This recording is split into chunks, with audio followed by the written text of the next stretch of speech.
Chapter 1. The Dashwood Family. For very many years, there had been Dashwoods living in Sussex, in the south of England. The family owned a large area of land around their country house, Norland Park. Recently, the head of the family, an unmarried man of great age, had invited into his home his nephew, who was expected to inherit the house and land, with his wife and children. The nephew, Mr. Henry Dashwood, and his wife behaved kindly and thoughtfully towards the old gentleman, not from interest in his fortune, but from goodness of heart, so that he was able to spend his last years comfortably with these pleasant and cheerful companions. By his first wife, Mr. Henry Dashwood had one son, John. By his present wife, 3 daughters. John, a respectable, serious young man, had received a large inheritance from his mother, and had also added to his wealth by his own marriage. To him, therefore, the Norland fortune was not as important as to his sisters, who had very little money of their own. When the old gentleman died, it was discovered that he had not left his fortune to Henry Dashwood to do what he liked with, but only to use during his lifetime.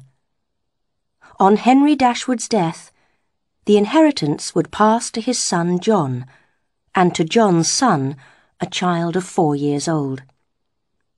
The old man had become fond of the small boy on his occasional visits to Norland, and so a spoilt child was preferred to Henry Dashwood's gentle wife and daughters, in spite of their years of loving care. No unkindness had been intended, however, and as a sign of his affection for the girls, the old gentleman left them £1,000 each. At first, Mr. Henry Dashwood was bitterly disappointed, as he had wanted the fortune more for his wife and daughters than for himself. But he soon realised that if he was careful with money in the next few years, he could save enough to provide generously for his family. Unfortunately, he did not live to carry out this plan, as he survived his uncle by only 1 year, and £10,000 was all that remained for his widow and daughters. Just before his death, he sent for his son, and begged him to take care of his stepmother and sisters. Mr. John Dashwood had not the strong feelings of the rest of the family, but such a request at such a time naturally had an effect on him, so he promised to do everything he could to make his father's family comfortable. He was not a bad young man, but rather cold-hearted and rather selfish, although he was, in general, well respected. If he had married a pleasanter woman, he would probably have been even more respected, and perhaps have become pleasanter himself, but his wife was colder and more selfish than he was. As soon as his father was dead and buried, Mrs. John Dashwood arrived unexpectedly at Norland with her child and her servants. She wished to make it clear that, as the house belonged to her husband from the moment of his father's death, she did not need any invitation from her mother-in-law. To a widow in Mrs. Dashwood's situation, this appeared unforgivable. In fact, Mrs. Dashwood, a sensitive and generous woman, felt so strongly about her daughter-in-law's unpleasant behaviour that she would have left the house immediately if her eldest daughter had not begged her to reconsider. Elinor, this eldest daughter, whose advice was so useful, had a great deal of intelligence and common sense, and although only 19, frequently acted as her mother's adviser. To the advantage of the whole family, she was often able to persuade Mrs. Dashwood to hold back the violent enthusiasms which were likely to lead them all into difficulties. Elinor had an excellent heart, full of affection, and although her feelings were strong, she knew how to control them.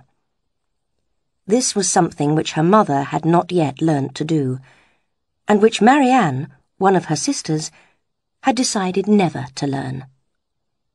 Marianne was, like Elinor, generous, clever, and sensitive, but unlike Elinor, she was eager in everything. Her feelings were always strongly felt and expressed.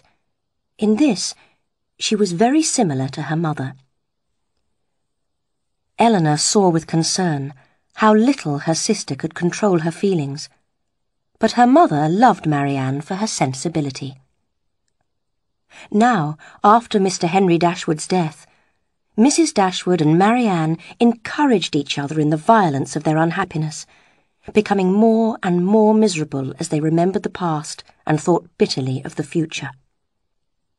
Elinor, too, suffered deeply, but she could still make an effort to discuss business with her brother, be polite to her sister-in-law, and try to persuade her mother to be calmer. The youngest sister, Margaret, was a pleasant girl of 13, but as she already had some of Marianne's sensibility, and not much of her intelligence, she seemed likely to grow up without her sister's advantages. Mrs. John Dashwood now made sure that everyone knew she was mistress of Norland, and that her mother-in-law and sisters-in-law were there as visitors. Her husband, however, reminded her of the promise he had given to his dying father, that he would take care of his stepmother and sisters. "I had thought, my dear," he added, "of giving the girls £1,000 each. It would certainly be a generous present for them." Mrs. John Dashwood did not at all approve of this. It would mean taking £3,000 from the fortune of their dear little boy. She begged her husband to think again. How could he rob his child, and his only child too, of so much money? And how could the Miss Dashwoods, who were related to him only by half-blood, which she considered no relation at all, possibly expect him to be so generous?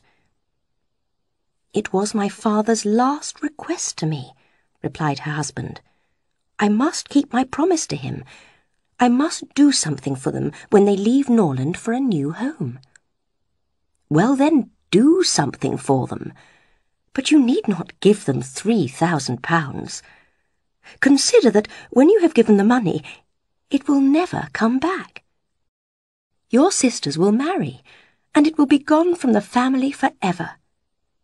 "You are right, my dear," said her husband seriously. "Perhaps I should give them half that. £500 would be a valuable present for them." "Oh, beyond anything. What brother on earth would do half as much for his sisters, even if really his sisters, and as it is, only half-blood? But you have such a generous nature." "I would not wish to do anything mean. It is better on such occasions to do too much rather than too little. Even they themselves cannot expect more."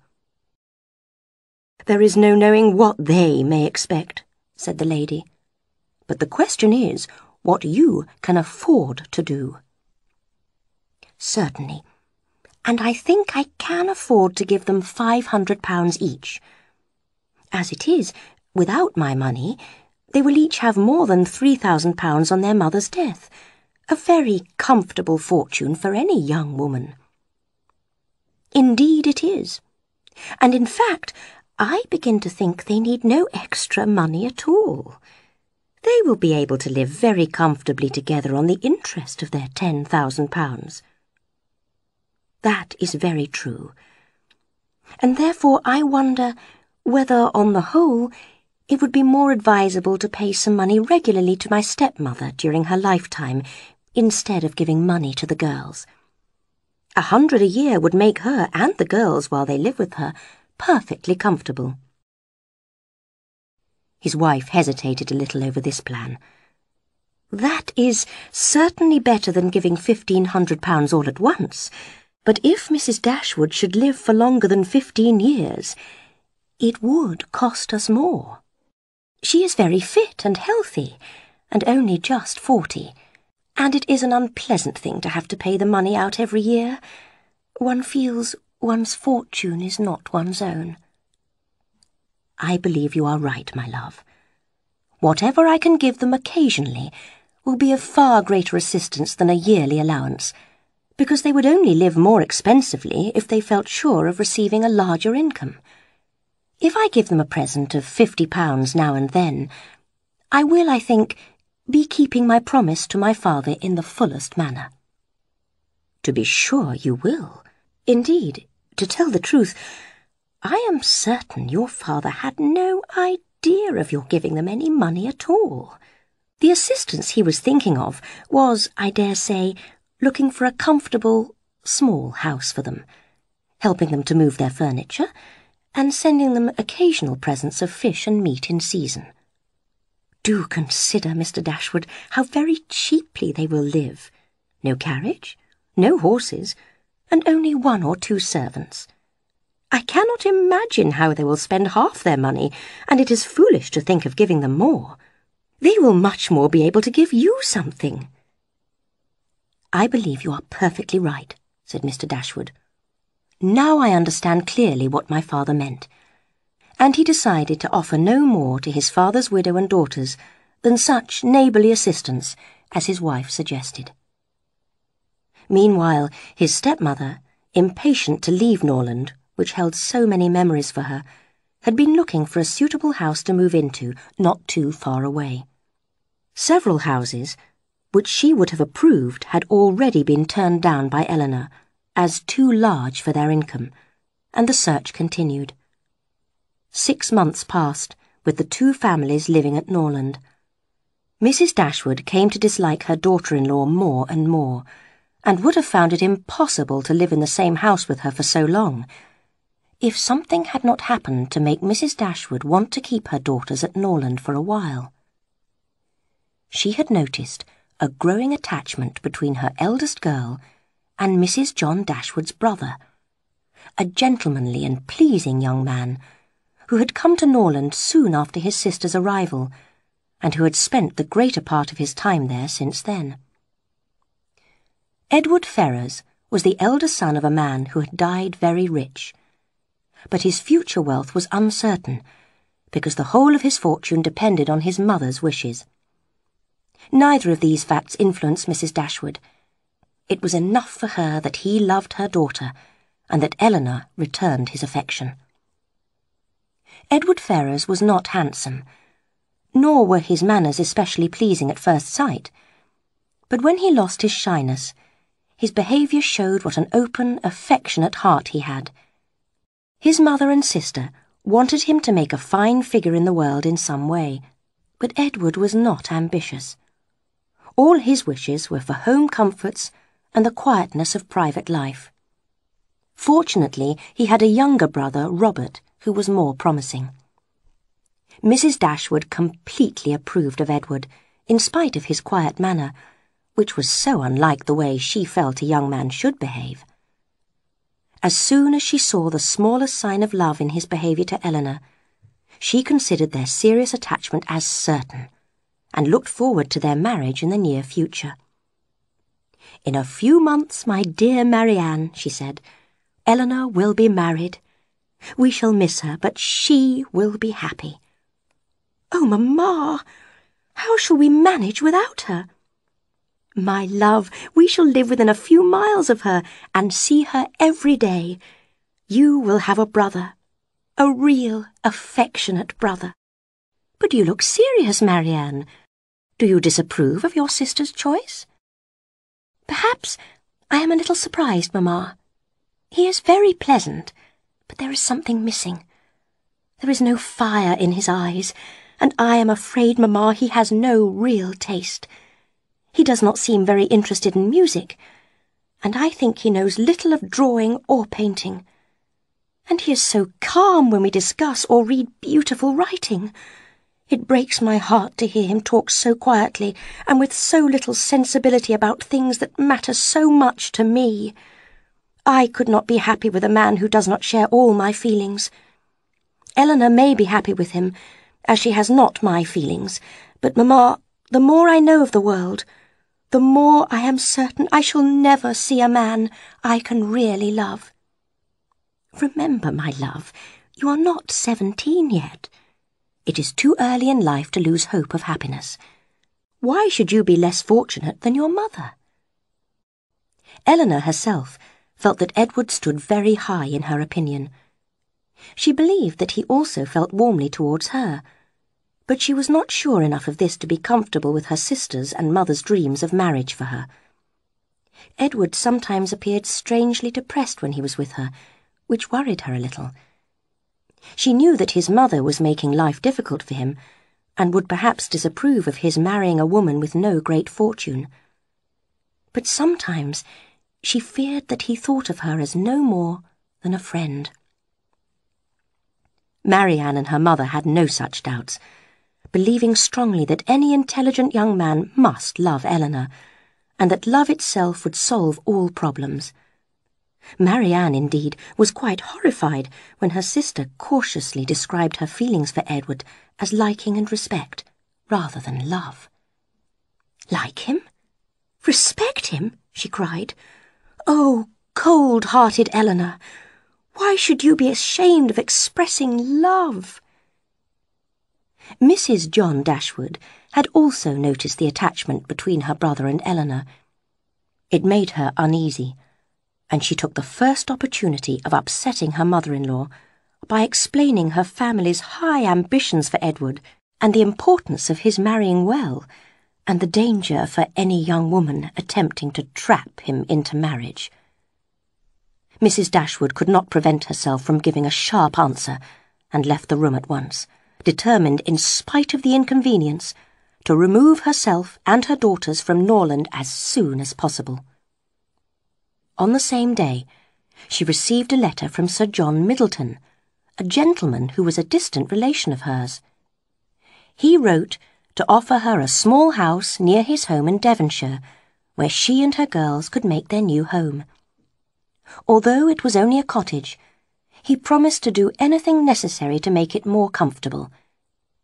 His letter was written in such a friendly way, and she was so anxious to leave Norland and her unfeeling daughter-in-law, that after first asking Elinor's opinion, Mrs. Dashwood wrote to accept Sir John Middleton's kind offer.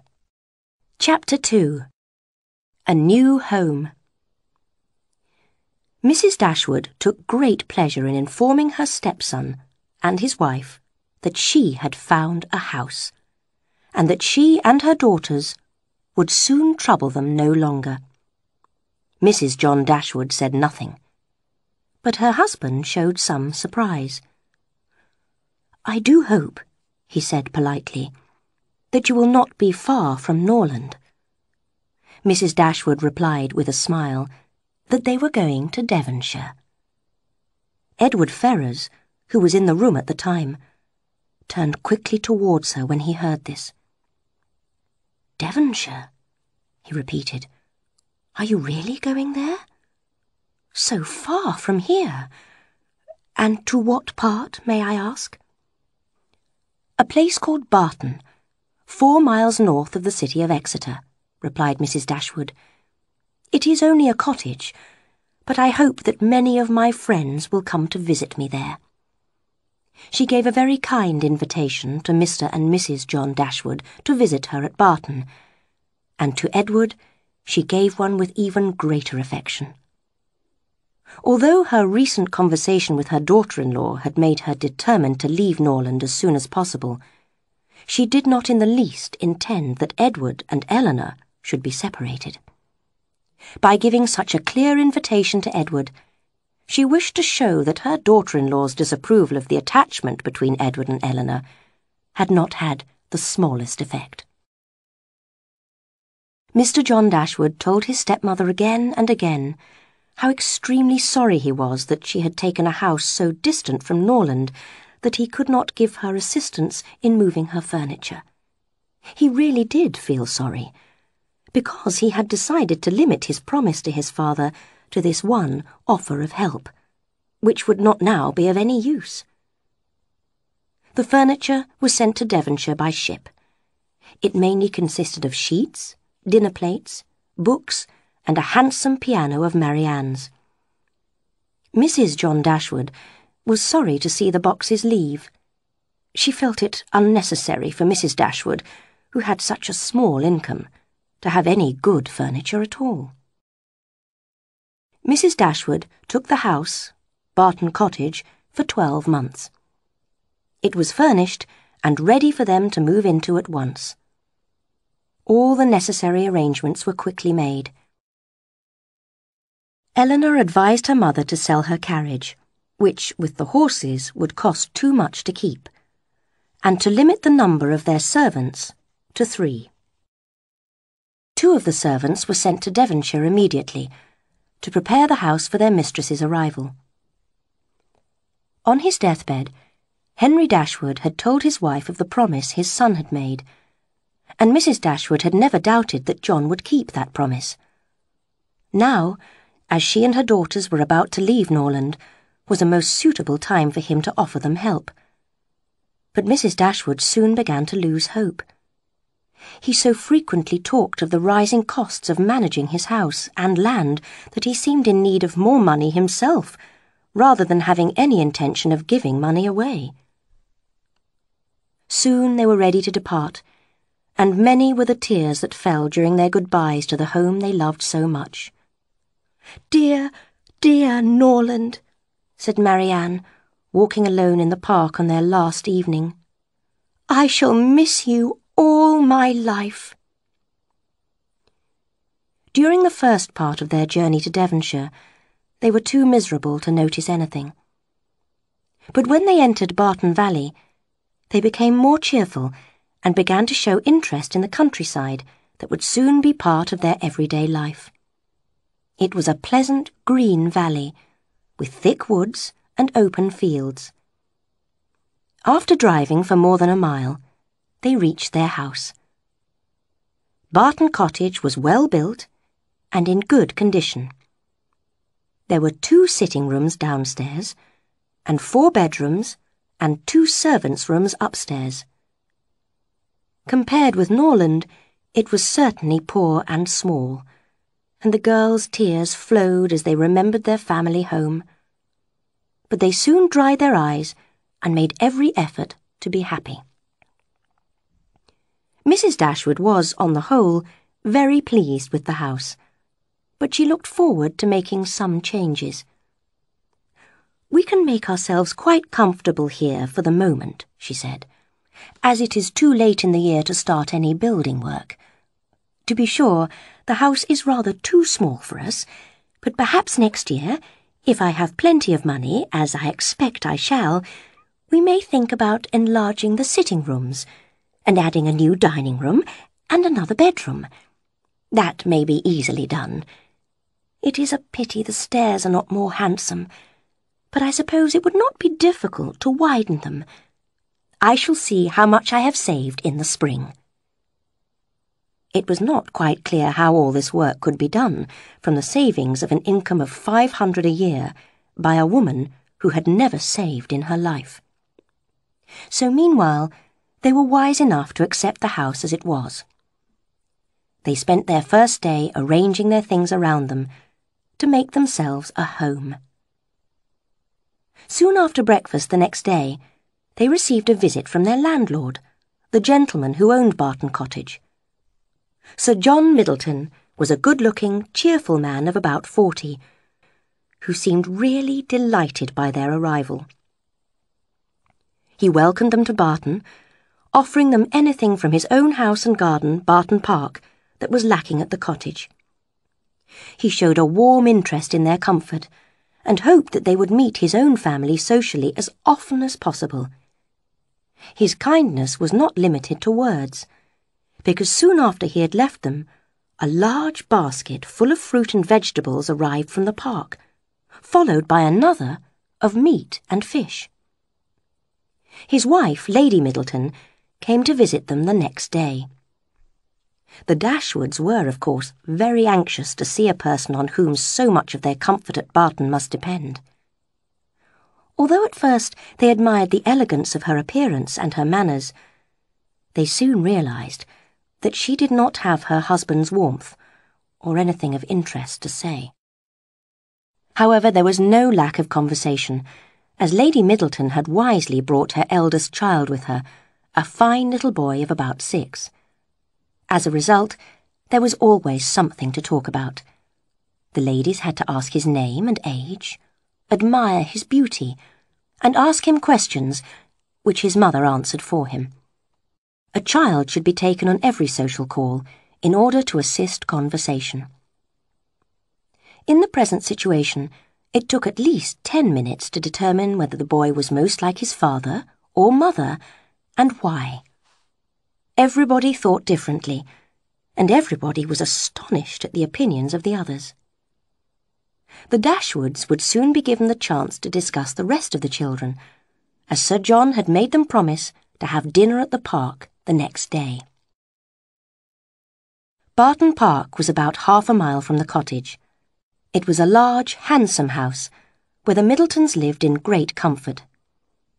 Neither of them had taste or any interest in books or music.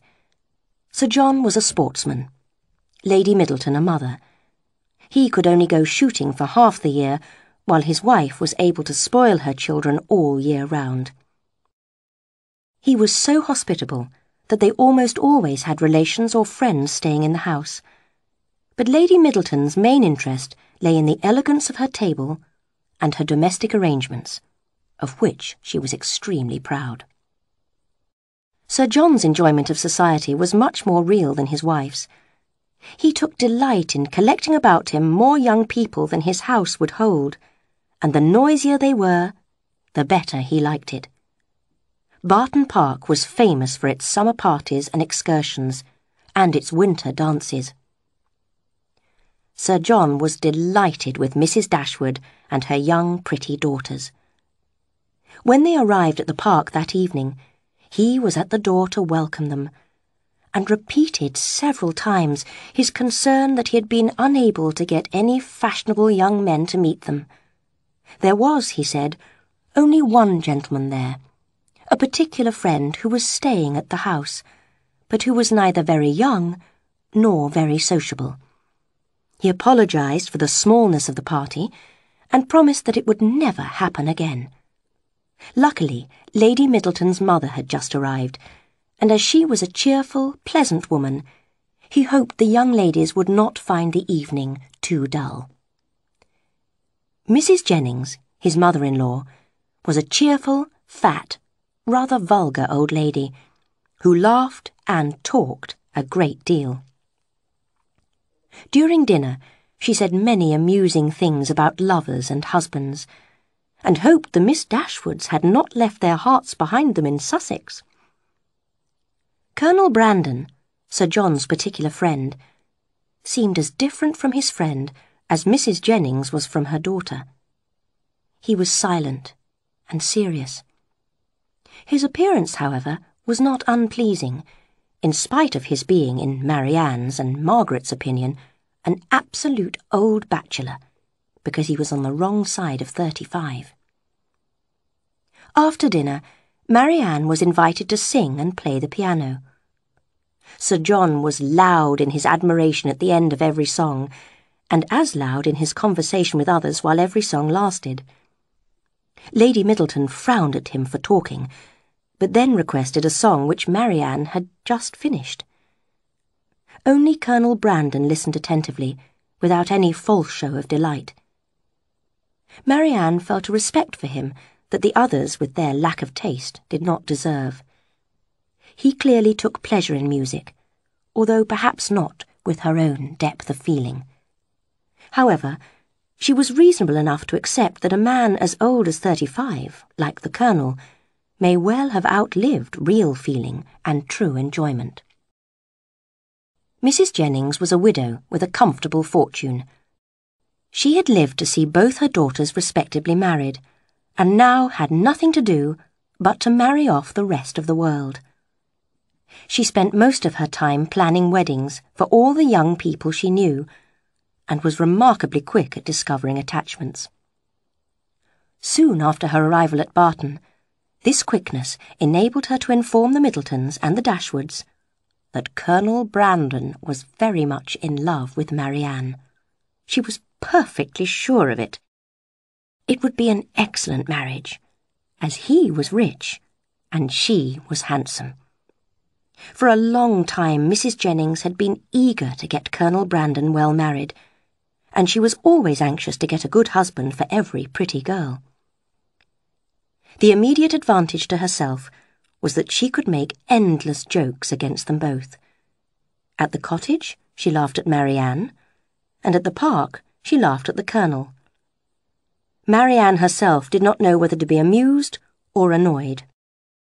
"It is such a silly accusation, Mamma, and I think it very unfeeling of Mrs. Jennings to laugh so cruelly at old Colonel Brandon. He's old enough to be my father." "My dear," said Mrs. Dashwood, smiling, "I cannot think a man 5 years younger than myself so extremely ancient as he appears to you." "But, Mamma, really, he must have long outlived any feelings of love by now, if he ever had any when he was younger. When is a man to be safe from such cruel jokes if age and bodily weakness cannot protect him?" "Bodily weakness?" said Elinor. "I know that he is older than we are, but surely you must accept that he still has the full use of his arms and legs. Did you not hear him complain of having a bad back?" "My dearest child," said her mother, laughing, "it must seem to you quite astonishing that my life has lasted to the great age of 40. Mamma, be serious. I know very well that Colonel Brandon is not old enough for his friends to worry yet about losing him. He may live for another 20 years. But 35 should have nothing to do with marriage." "Perhaps," said Elinor, 35 and 17 had better not have anything to do with marriage together. But a single woman of 27, for example, could easily consider Colonel Brandon's 35 years no disadvantage. "A woman of 27, said Marianne, after a moment's thought, "can never hope to feel true love again. And if her home is uncomfortable or her fortune small, I suppose that she could accept the duties of a nurse in order to become a wife. It would be a marriage of convenience if Colonel Brandon married such a woman. The world would be happy with it, but in my eyes it would be no marriage at all." "It seems a little hard," said Elinor reasonably, "that you consider Colonel Brandon so ill that he is in need of nursing, only because he happened to complain yesterday of a pain in his shoulder. After all, it was a cold, wet day." But Marianne's views remained the same. Soon after this, however, when Elinor had left the room, Marianne spoke to her mother with some urgency in her voice. "Mamma, I am anxious about Edward Ferrars. I am sure he is ill. We have now been here almost 2 weeks, and he still has not come to see Elinor." "My dear, be patient," answered Mrs. Dashwood. "I did not expect him so soon, and I feel sure Elinor does not expect him either. When we were talking yesterday of a new fireplace for the spare bedroom, she said there was no hurry, as the room would not be needed for some time." "How strange! What can be the meaning of it? How cold, how calm their last goodbyes were. And Elinor is so self-controlled.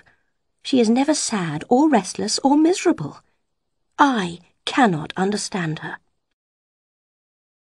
Chapter 3. A Handsome Stranger. The Miss Dashwoods now began to feel really at home at Barton. They went walking and practised their drawing and music with far greater enjoyment than at any time since the death of their father. They did not have many visitors, except for those from Barton Park, as there were few other houses within walking distance. There was, in fact, a large, comfortable-looking house about a mile from the cottage, in the village of Allenham, but they heard that its owner, an old lady of good character called Mrs. Smith, was unfortunately not well enough to mix in society. There were beautiful walks all around them, in the green wooded valleys, and on the hills behind the cottage.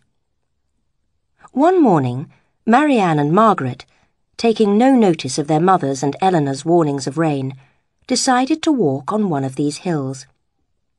They climbed to the top, delighted to see blue sky between the clouds, and laughing at the wind that caught at their hair and clothes. "Nothing in the world could be better than this," called Marianne. "What a pity Mamma and Elinor did not come with us." But in a few minutes, the blue sky disappeared, the dark clouds gathered, and driving rain began to beat down on their faces. Surprised and disappointed, they were forced to turn back. Fortunately, they were not far from home. It was just a matter of running with all possible speed down the steep side of the hill which led to their garden gate. At first, Marianne was ahead, but a false step brought her suddenly to the ground, and Margaret, unable to stop herself, carried on down the hill and through the garden gate. A gentleman, who was out shooting, was walking up the hill when Marianne's accident happened. He put down his gun and ran to help her. She had hurt her ankle and could not stand. The gentleman offered his assistance, and in spite of Marianne's protests, took her up in his arms and carried her down the hill. He took her straight into the house and placed her carefully on a sofa in the sitting room. Elinor and her mother rose in astonishment as the stranger entered, carrying Marianne. While they both looked at him, secretly admiring his unusually handsome appearance, he apologized most politely for his rude entrance. Even if he had been old, ugly, and vulgar, Mrs. Dashwood would have been extremely grateful to him for taking care of her child. But the influence of his looks and elegance touched her deepest feelings. She thanked him again and again, and asked the name of the person to whom she owed so much. He replied that his name was Willoughby. His present home was at Allenham, and he sincerely hoped that she would allow him to call tomorrow to inquire after Miss Dashwood. Permission was immediately given, and he then departed, to make himself still more interesting in the middle of a heavy shower of rain. There was general admiration of his manly beauty. Marianne had seen less of his person than the others, because of her natural confusion when he lifted her in his arms, but his appearance and behaviour seemed all that was perfect to her. Her imagination was busy, her thoughts were pleasant, and the pain of a turned ankle went unnoticed. When Sir John next visited them, he heard all about Marianne's accident, and was eagerly asked whether he knew of any gentleman of the name of Willoughby at Allenham. "Willoughby!" cried Sir John. "Of course I do. He comes here every year. I shall invite him to dinner on Thursday." "What sort of young man is he?" "A good man to know, I can tell you. He shoots well, and there isn't a better rider in England." "And is that all you can say for him?" cried Marianne. "But what does he think? What are the interests close to his heart?" Sir John looked puzzled. "Well, I don't know as much as that about him, but he's pleasant and sociable, and has got the nicest little gun dog I ever saw. Did you see his dog?" "But who is he?" asked Elinor. "Where does he come from? Where does he live? Has he a house at Allenham?" This time Sir John had more exact answers to give. He told them Mr. Willoughby had no house of his own in Devonshire, but stayed there only while visiting the old lady Mrs. Smith at Allenham. It appeared that he was related to her and would inherit her fortune. "Yes," Sir John added to Elinor, "he is well worth catching. He has a house and land in Somerset as well, and if I were you, I wouldn't allow my younger sister to have him, in spite of all this falling down hills. Miss Marianne must not expect to have all the men to herself. Brandon will be jealous if she does not take care." "I do not believe," said Mrs. Dashwood, smiling, "that either of my daughters will make any attempts at what you call catching him. It is not an employment to which they have been brought up. Men are very safe with us, however rich they are. I am glad to hear, however, that he is a respectable young man, whom we can meet socially." "I remember last Christmas," said Sir John, "at a little dance at the park. He danced from 8 till 4 without once sitting down, and he was up again at 8 to go shooting." "Was he?" cried Marianne with shining eyes. "That is what I like. A young man who is enthusiastic and eager in all he does, who never gets tired." "I see how it will be," said Sir John. "You will be interested in him now, and never think of poor Brandon." Marianne's rescuer, as Margaret called him, arrived at the cottage early next morning, and was received by Mrs. Dashwood with more than politeness. During his visit, Willoughby rapidly became aware of the sense, elegance, affection, and domestic comfort of the family to whom an accident had introduced him. Both Elinor and Marianne had pretty faces and lovely figures, but in Marianne's beautiful dark eyes burned an eager fire which drew Willoughby to her. She could not be silent when he spoke of music and dancing, and showed no shyness in their discussion.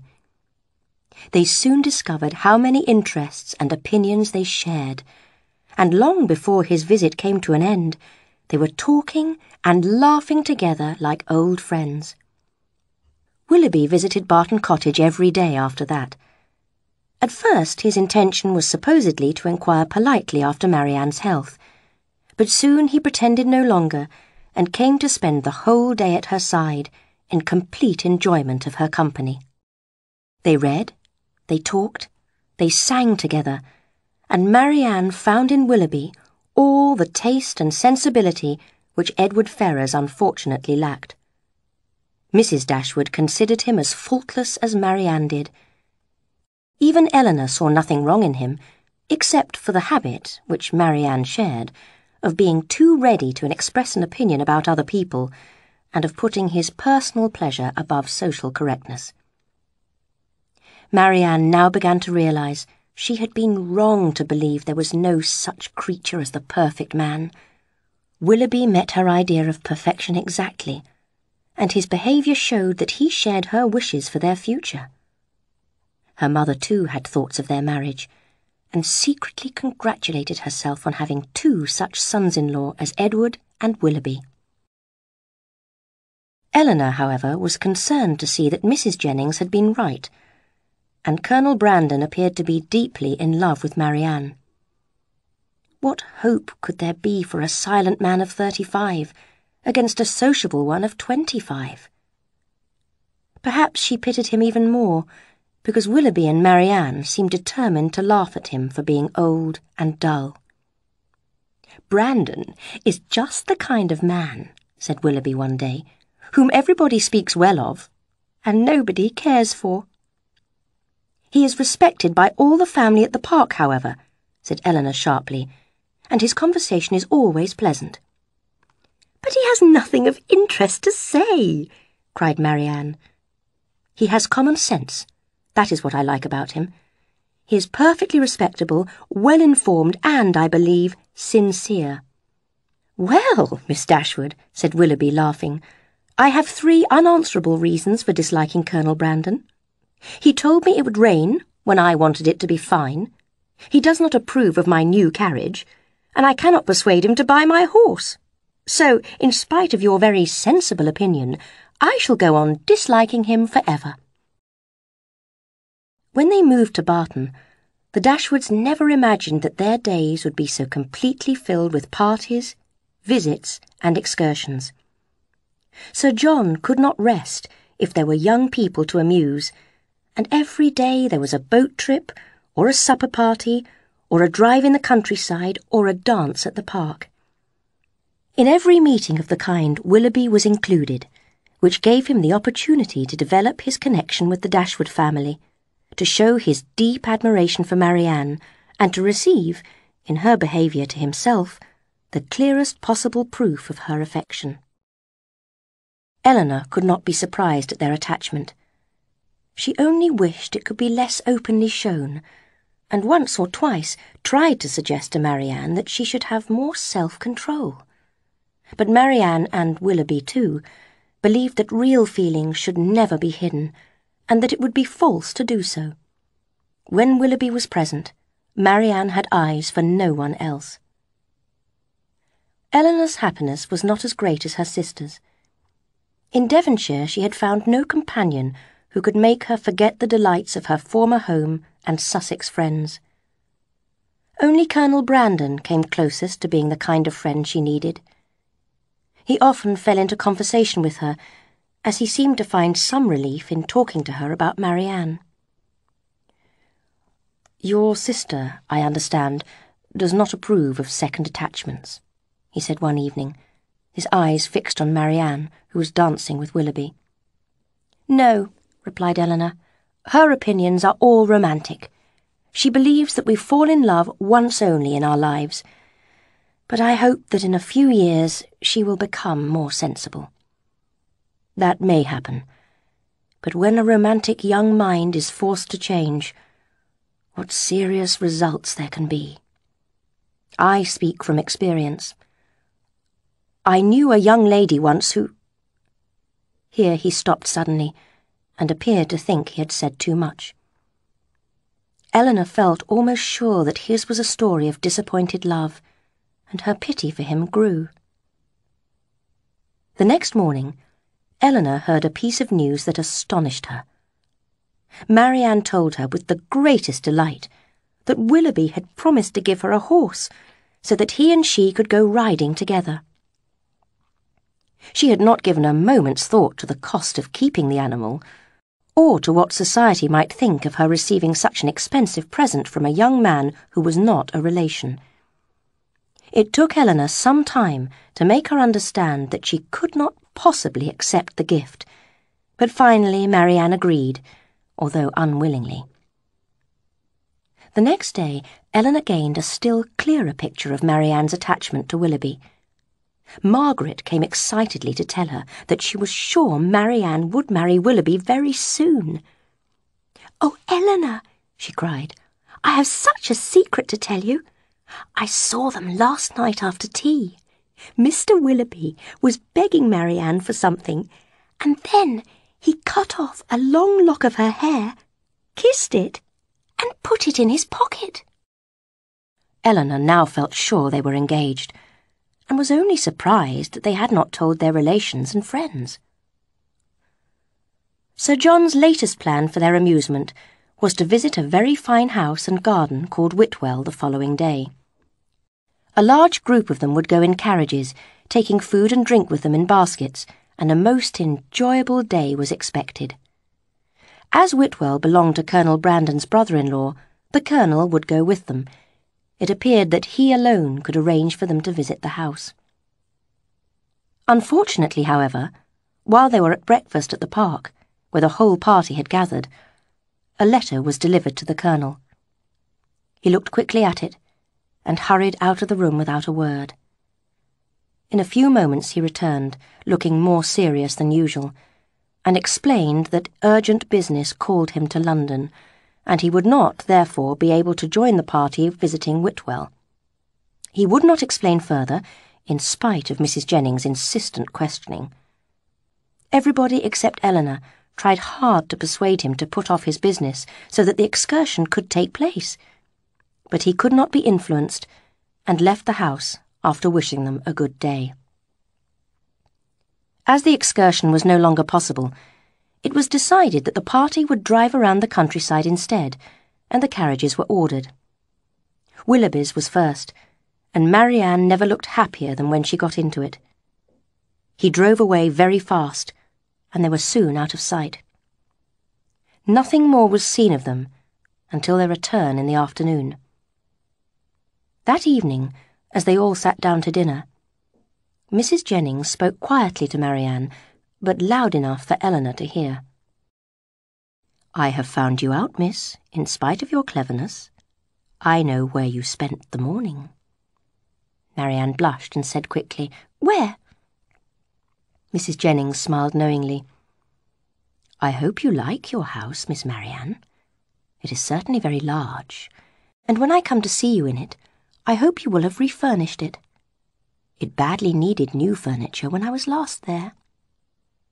Marianne turned away in confusion. Mrs. Jennings laughed loudly and explained that she had discovered from the servants that Marianne and Willoughby had gone to Allenham and spent a considerable time going all over Mrs. Smith's house. Elinor found this difficult to believe.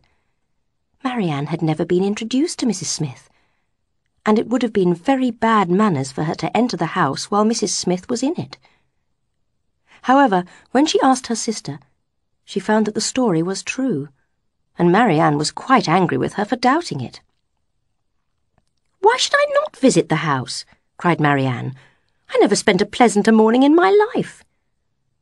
"I am afraid," replied Elinor quietly but firmly, "that whatever is pleasant is not always correct." After some minutes of serious thought, Marianne said, "Perhaps, Elinor, you may be right. I should not have gone. But the rooms are lovely. There is a beautiful little sitting room which would be delightful with modern furniture." She would have described every room in the house if Elinor had let her. Elinor had no time to wonder why Colonel Brandon had been so suddenly called away. All her thoughts now centred on Marianne and Willoughby's extraordinary silence about their engagement. There seemed no reason why they should not openly tell her mother and herself, even if they did not plan to marry very soon. Willoughby was not rich. Indeed, he often complained he was poor, so he might have to wait for his inheritance before marrying. But this secrecy was so opposed to their general ideas of openness and honesty that Elinor began to doubt whether they were really engaged. Nothing could express more affection for them all than Willoughby's behaviour. He seemed to consider the cottage his home, and when Mrs. Dashwood mentioned the future building work she was planning, he appeared almost horrified and begged her not to change even one stone. "No, Mrs. Dashwood," he cried, "do not spoil this house.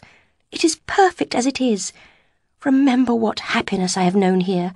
Promise me you will change nothing, nothing at all."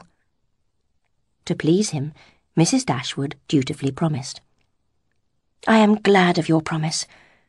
Now I would ask you one more thing. Tell me that not only your home will remain the same, but that I shall always find you and your family unchanged, and that you will always consider me with the kindness which has made you all so dear to me." The promise was given, and Willoughby's behaviour that evening was a proof of his happiness in their society. Chapter 4. Departures and Arrivals. The next morning, Mrs. Dashwood, with 2 of her daughters, went to visit Lady Middleton. Marianne wished to remain at home, and her mother, thinking that no doubt Willoughby had promised to call on her while she was alone, was quite happy to agree. When they returned from the park, they found, as expected, Willoughby's carriage waiting outside the cottage. But what they did not expect, as they entered the house, was to see Marianne rush out of the sitting-room, sobbing uncontrollably, and run upstairs. Surprised and worried, they went into the room, where they found only Willoughby. His face showed signs of the same strong feelings that had moved Marianne. "Is Marianne ill?" cried Mrs. Dashwood. "I hope not," he replied, trying to look cheerful. "Indeed, it is I who may expect to be ill, as I am now suffering under a very heavy disappointment. I am unable to visit you any longer. My cousin, Mrs. Smith, has this morning decided to send me to London on business. As a poor, dependent relation, I must do what she asks. I have already left Allenham, and now I have come to say good-bye to you." "This is very unfortunate. But Mrs. Smith's business will not keep you from us for very long, I hope." He reddened as he replied, "You are very kind, but I have no hope of returning to Devonshire immediately. My visits to Mrs. Smith are never repeated within the year." "And is Mrs. Smith your only friend? Is Allenham the only house where you are welcome? My dear Willoughby, surely you do not need to wait for an invitation to Barton Cottage." His colour deepened, and with his eyes fixed on the ground, he only replied, "You are too good." Mrs. Dashwood looked at Elinor with surprise, and Elinor felt just as astonished. After a moment's silence, Willoughby added confusedly, "At present my time is not my own. I cannot hope—" He stopped. Then, smiling weakly, he said, "It is foolish to go on in this manner. I will not punish myself any longer by remaining among friends whose society it is impossible for me now to enjoy." Hurriedly he said good-bye and left the house. His carriage was soon out of sight. Mrs. Dashwood's concern and alarm at his sudden departure were too great for her to express.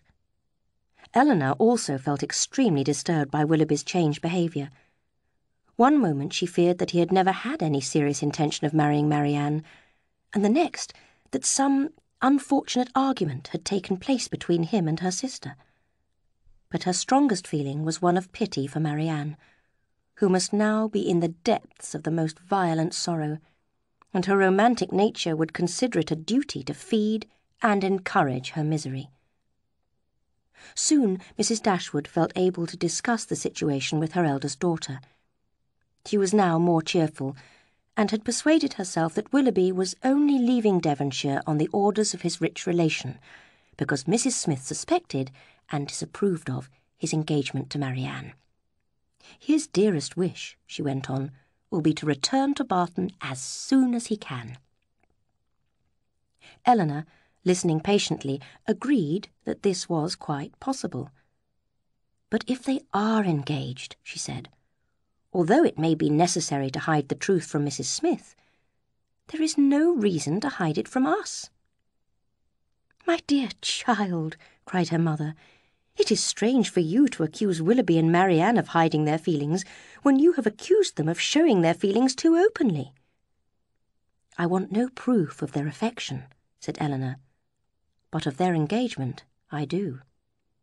I am perfectly happy with both. Has not his behaviour to Marianne, for at least the last fortnight, shown that he loved her and considered her his future wife? Is it possible, Elinor, to doubt their engagement? Willoughby must be aware of your sister's love for him. How could he leave her, perhaps for months, without telling her of his affection?"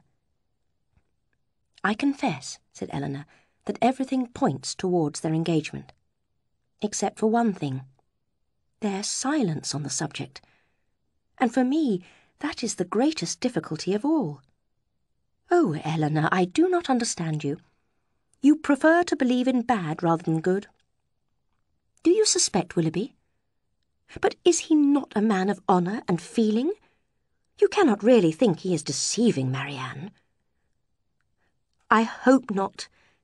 I believe not," cried Elinor. "I sincerely love Willoughby, and I find it painful to suspect his intentions. Perhaps indeed you are right, and there is a simple explanation for his strange behaviour this morning." They saw nothing of Marianne until dinner, when she took her place at the table without saying a word. Her eyes were red and her face pale. She avoided looking at anyone, and could neither eat nor speak. She continued in the depths of misery all evening. Any mention of anything to do with Willoughby made her burst into tears instantly, and although her family were most anxious for her comfort, it was impossible for them to keep clear of every subject which her feelings connected with him. Marianne would have thought herself very insensitive if she had been able to sleep at all the first night after parting from Willoughby. She would have been ashamed to look her family in the face if she had not risen from her bed more in need of rest than when she lay down on it. But there was no danger of this happening. She spent most of the night sobbing bitterly, and got up with a headache. She passed the rest of the day, and several more days after that, in feeding her sorrow, by playing all Willoughby's favourite songs, by reading the books they used to read together, and by walking alone on the hills where they used to walk, until her heart was so heavy that no further sadness could be added. No letter from Willoughby came, and none seemed expected by Marianne. Her mother was surprised, and Elinor again began to worry. One morning, about a week later, Elinor persuaded Marianne to join her sisters in a walk. As they went along the road away from the cottage, they saw a gentleman riding towards them, and at once Marianne cried out in delight, "It is he! I know it is!" She ran eagerly to meet him. But Elinor called out, "Marianne, I think you are wrong. It is not Willoughby." But Marianne would not listen, and continued running until she was quite near the rider, when she stopped suddenly. She had realized it was not Willoughby, and her disappointment was almost too great to bear. Just then, the gentleman called to her, and she recognized Edward Ferrars. He was the only person in the world who could at that moment be forgiven for not being Willoughby, and she smiled at him, holding back her tears. After the greetings, however, she watched with growing surprise his polite and distant behaviour to Elinor, which was very unlike a lover's. And when she heard that he had already been in Devonshire for a fortnight, without coming to see Elinor, she almost began to feel dislike for him. "Have you been to Sussex recently?" asked Elinor. "I was at Norland about a month ago," replied Edward. "How does dear, dear Norland look?" cried Marianne. "Dear, dear Norland," said Elinor, "probably looks much the same as it usually does at this time of year, the woods and walks thickly covered with dead leaves." "Oh," cried Marianne, "those falling leaves gave me such delight. How I used to love seeing them driven around me by the wind. Now there is no one to watch them, no one to care." "It is not everyone," said Elinor, "who has your passion for dead leaves." They all returned to the cottage together, where Edward received the kindest possible welcome from Mrs. Dashwood. Under her warm influence, he began to lose his shyness, or coldness, and to become more like himself. But he still did not seem cheerful. This was noticed by the whole family. "Well, Edward," said Mrs. Dashwood after dinner, "what are your mother's plans for you at present? Does Mrs. Ferrars still want you to be a politician?" "No. I hope my mother realizes I can never do that. I am afraid she and I will never agree in our choice of a profession for me. As you know, I did not enjoy studying law. I have always preferred the church, but that is too ordinary for my family." "So how are you to become famous? Because that is what all your family wants, I understand." "I shall not attempt it. I have no wish to be grand or important, and I have every reason to hope I never shall be." "I know you are not ambitious, Edward." "No. I wish, like everybody else, to be perfectly happy, but in my own way. Greatness will not make me happy." "How right you are!" cried Marianne. "What has wealth or greatness to do with happiness?" "Greatness has very little," said Elinor, "but wealth has much to do with it." "Elinor," cried Marianne, shocked, "money can only give happiness where there is nothing else to give it. Beyond answering our basic needs, money is of no use to us at all." "Perhaps," said Elinor, smiling, "we may agree in the end. Your basic needs and my wealth are very much alike, I expect. Come, what is your basic figure?" 2,000 a year, not more than that." Elinor laughed. 2,000 a year? 1 is my wealth. I guessed what you would say. And yet 2,000 a year is not a large income. A family cannot live on less. The right number of servants, a carriage, and horses for riding cannot be paid for with less than that. Elinor smiled again, to hear her sister describing so accurately her future life with Willoughby. During Edward's visit, Elinor was careful to behave to him with her usual politeness and interest. But in her heart, she was alarmed by his coldness towards her.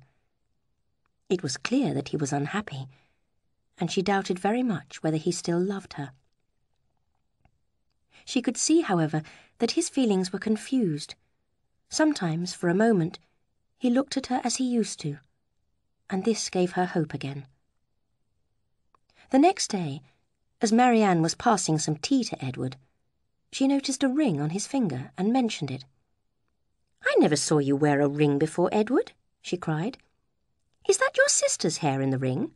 But surely hers is darker." Edward blushed deeply, and looking quickly at Elinor said, "Yes, it is Fanny's hair. It looks lighter than it really is." Elinor had met his eye and knew the truth. She felt sure that the hair was her own, but it must have been taken from her without her knowing. She was not in the mood, however, to disapprove of this action, and changed the subject quickly. The Dashwoods were sorry to hear that Edward had to leave them after only a week. Although he expressed his great pleasure at seeing such old friends, and could give no good reason for his departure, there seemed to be something forcing him to leave. Elinor blamed his mother for his rather odd behaviour. His lack of cheerfulness could easily be explained by his lack of independence. She wondered when, if ever, his mother would finally drop all her ambitions for him and allow him to make his own choices in life. A more comforting thought was the memory of his pleasant looks and words to her during his visit, and above all, the proof of his affection that he wore round his finger. In spite of the painfulness of Edward's departure, Elinor was determined to hide her feelings and show a brave face to the world. Doing this did not lessen her sadness, but at least prevented her family from worrying about her. Marianne could not admire such behaviour, so unlike her own. She believed that self-control was easy for calm natures like Elinor's, and simply impossible for passionate ones like hers. One morning, soon after Edward had left, Sir John and Lady Middleton and Mrs. Jennings came to visit the Dashwoods, bringing with them Mr. and Mrs. Palmer. Charlotte Palmer was Mrs. Jennings' younger daughter, but was completely unlike her sister, Lady Middleton, in every way. She was short and rather fat, and had a very pretty face and smiled or laughed all the time. Her husband was a serious-looking young man who made no effort to please or be pleased. He read the newspaper for most of the visit, only lifting his head from time to time to give a cross, unsmiling answer to his wife's foolish questions. She, however, took an immediate liking to Elinor and Marianne, and spent much time in conversation with Elinor in particular. When Elinor realised that their home was in Somerset, near Willoughby's, she hoped to hear more about his character, so she asked Mrs. Palmer if they knew him.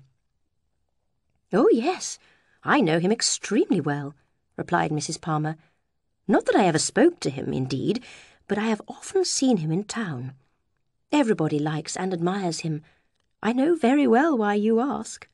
I am delighted that your sister is to marry him." "You know much more of the matter than I do," said Elinor, surprised, "if you have any reason to expect that." "Don't pretend it's not true, because you know it's what everybody in London is talking of."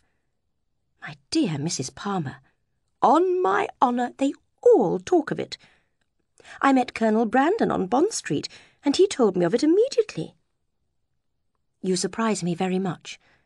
I would not expect Colonel Brandon to give such information, even if it were true." "Well, when I met him, I said, 'Colonel, I hear there is a new family at Barton Cottage, and Mamma says the girls are very pretty, and that one of them is engaged to Mr. Willoughby. Is it true?' And he said nothing, but from his expression I knew it was certain. Of course, I have known Colonel Brandon a long time.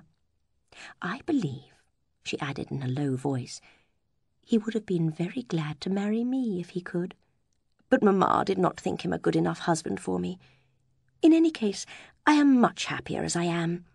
Mr. Palmer is just the kind of man I like." Chapter 5. Lucy Steele's Secret. The Palmers returned to Somerset the next day, but it was not long before Sir John had more visitors at Barton Park. On a morning's excursion to Exeter, he and his mother-in-law had met two young ladies, the Miss Steeles, whom Mrs. Jennings discovered to be distant cousins. Sir John, always eager for society, immediately invited them to stay at the park as soon as they were available, and most fortunately, they were able to accept the invitation almost at once. The young ladies arrived. Their appearance was by no means unfashionable, their dress was elegant, and their manners were very polite. They were delighted with the house and furniture, and they happened to be so madly fond of children that Lady Middleton had an excellent opinion of them by the time they had been at the park for an hour. Sir John hurried off to Barton Cottage to tell the Miss Dashwoods. "They are the sweetest girls in the world," he said. Elinor smiled at this. She knew that, for Sir John, the sweetest girls in the world were in every part of England, with every possible kind of face, figure, and character. Sir John wanted the whole family to walk to the park immediately and look at his guests. Kind, thoughtful man. It was painful to him even to keep a third cousin to himself. But, in spite of his efforts, he could only gain the Dashwoods' promise to visit the park in a day or two. When the promised visit took place, they found nothing to admire in the appearance of the elder Miss Steele, who was nearly 30, with a very plain face. However, the younger, Miss Lucy Steele, who was not more than 23, had a considerable beauty. Her face was pretty, she had a sharp, quick eye, and she held herself with a certain air. Elinor soon noticed the pleasing manners and constant attentions with which they were winning Lady Middleton's approval.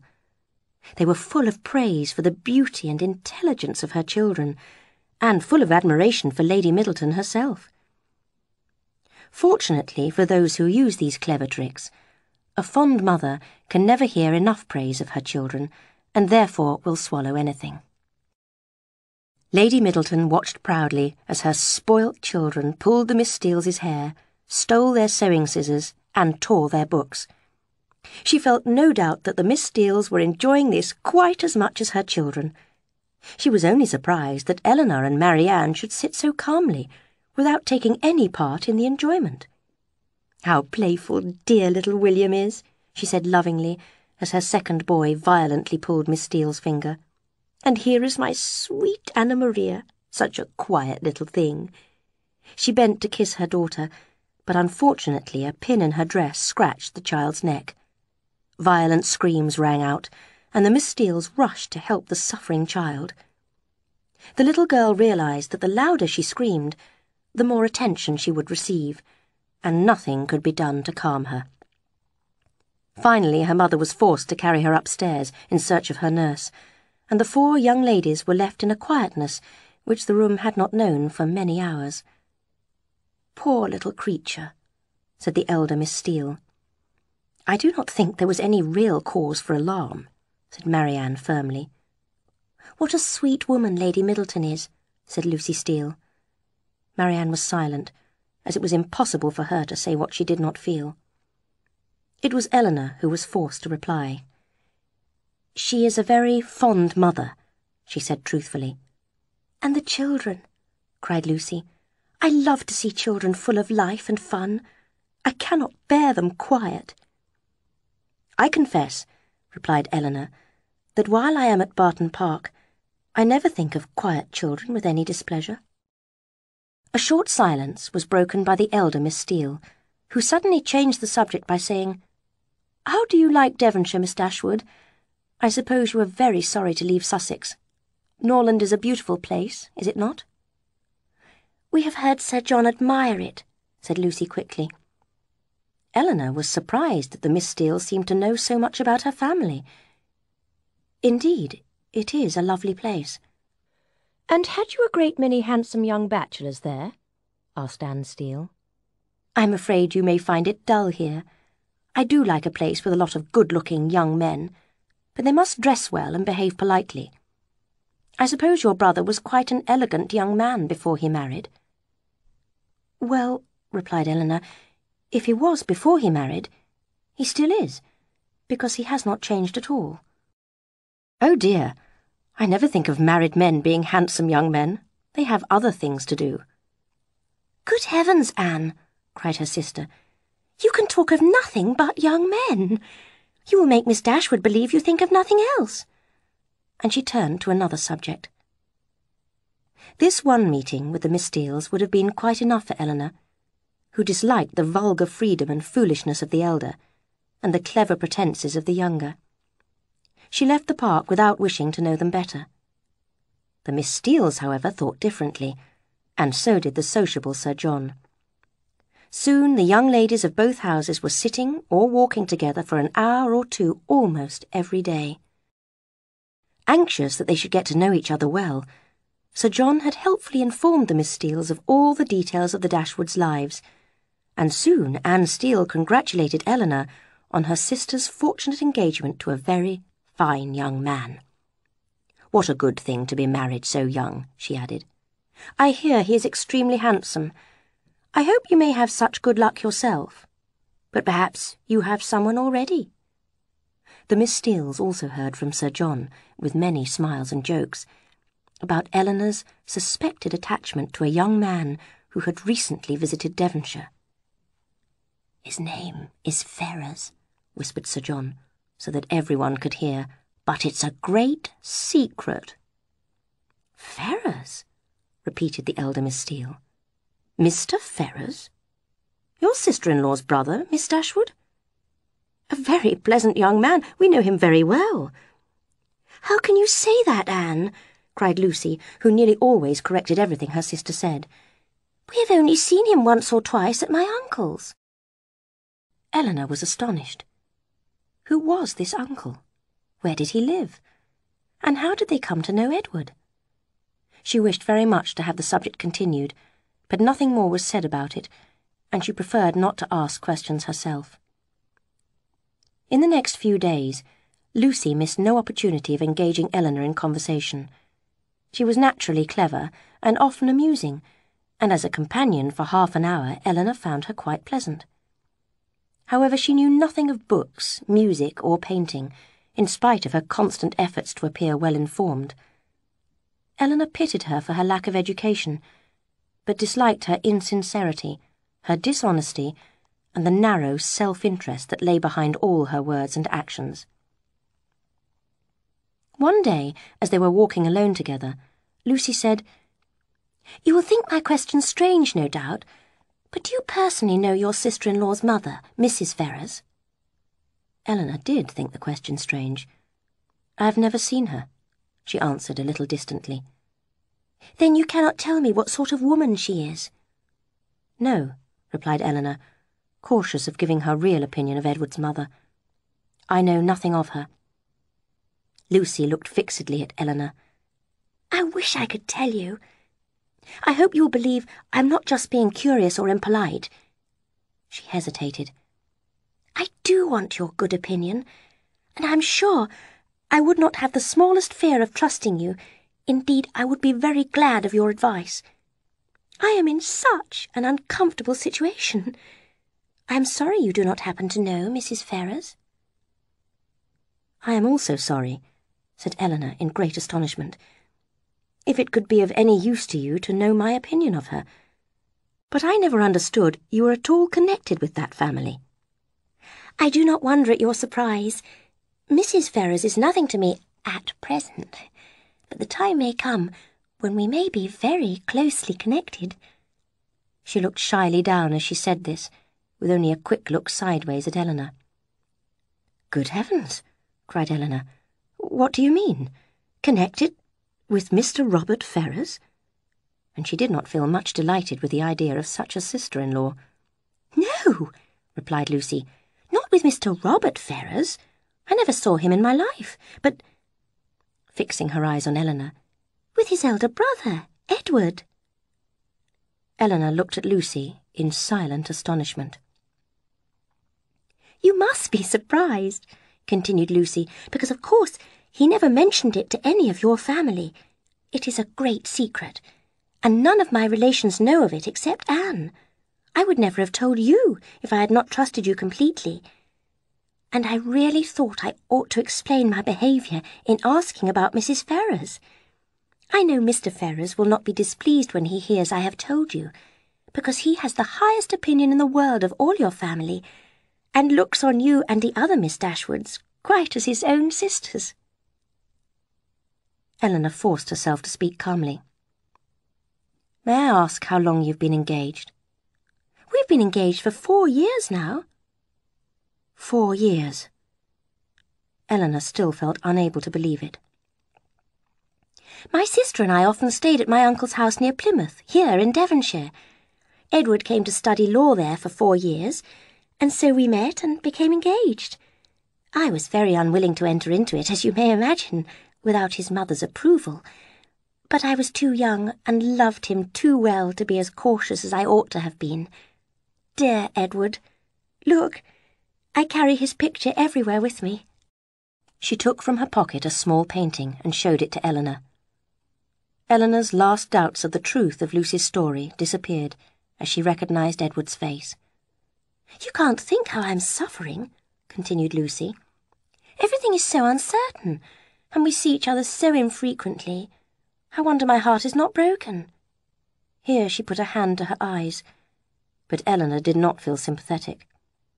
"Sometimes," Lucy added, "I think it would be better for both of us if I broke off the engagement completely." She looked sharply at her companion. "But then I cannot bear the thought of making him miserable. And to me, too, he is so very dear. What would you advise me to do, Miss Dashwood?" "I am afraid I cannot advise you in such a situation. You must decide for yourself." "Poor Edward! His mother must provide for him one day, but he is so depressed about his future. Did you not think him unhappy when he arrived at Barton recently?" "Yes," said Elinor, aware of yet another fact in support of Lucy's story. "He had been staying with us at my uncle's. It made him so miserable, not being able to stay more than a fortnight and seeing me so upset. He still feels just the same. I heard from him before I left Exeter." Taking a letter from her pocket, she waved the envelope in Elinor's direction. Elinor recognised Edward's writing and finally had to accept that they must be engaged. Her heart sank within her. "Poor Edward does not even have a picture of me," Lucy went on, "although I have his. But I gave him a lock of my hair in a ring recently, and that was some comfort to him, he said. Perhaps you noticed the ring on his finger?" "I did," said Elinor. Her voice was calm, but her calmness hid an unhappiness greater than she had ever felt before. She was shocked, confused, and miserable. Here their conversation ended, and Elinor was left alone to think. She felt sure that Edward's affection was still hers.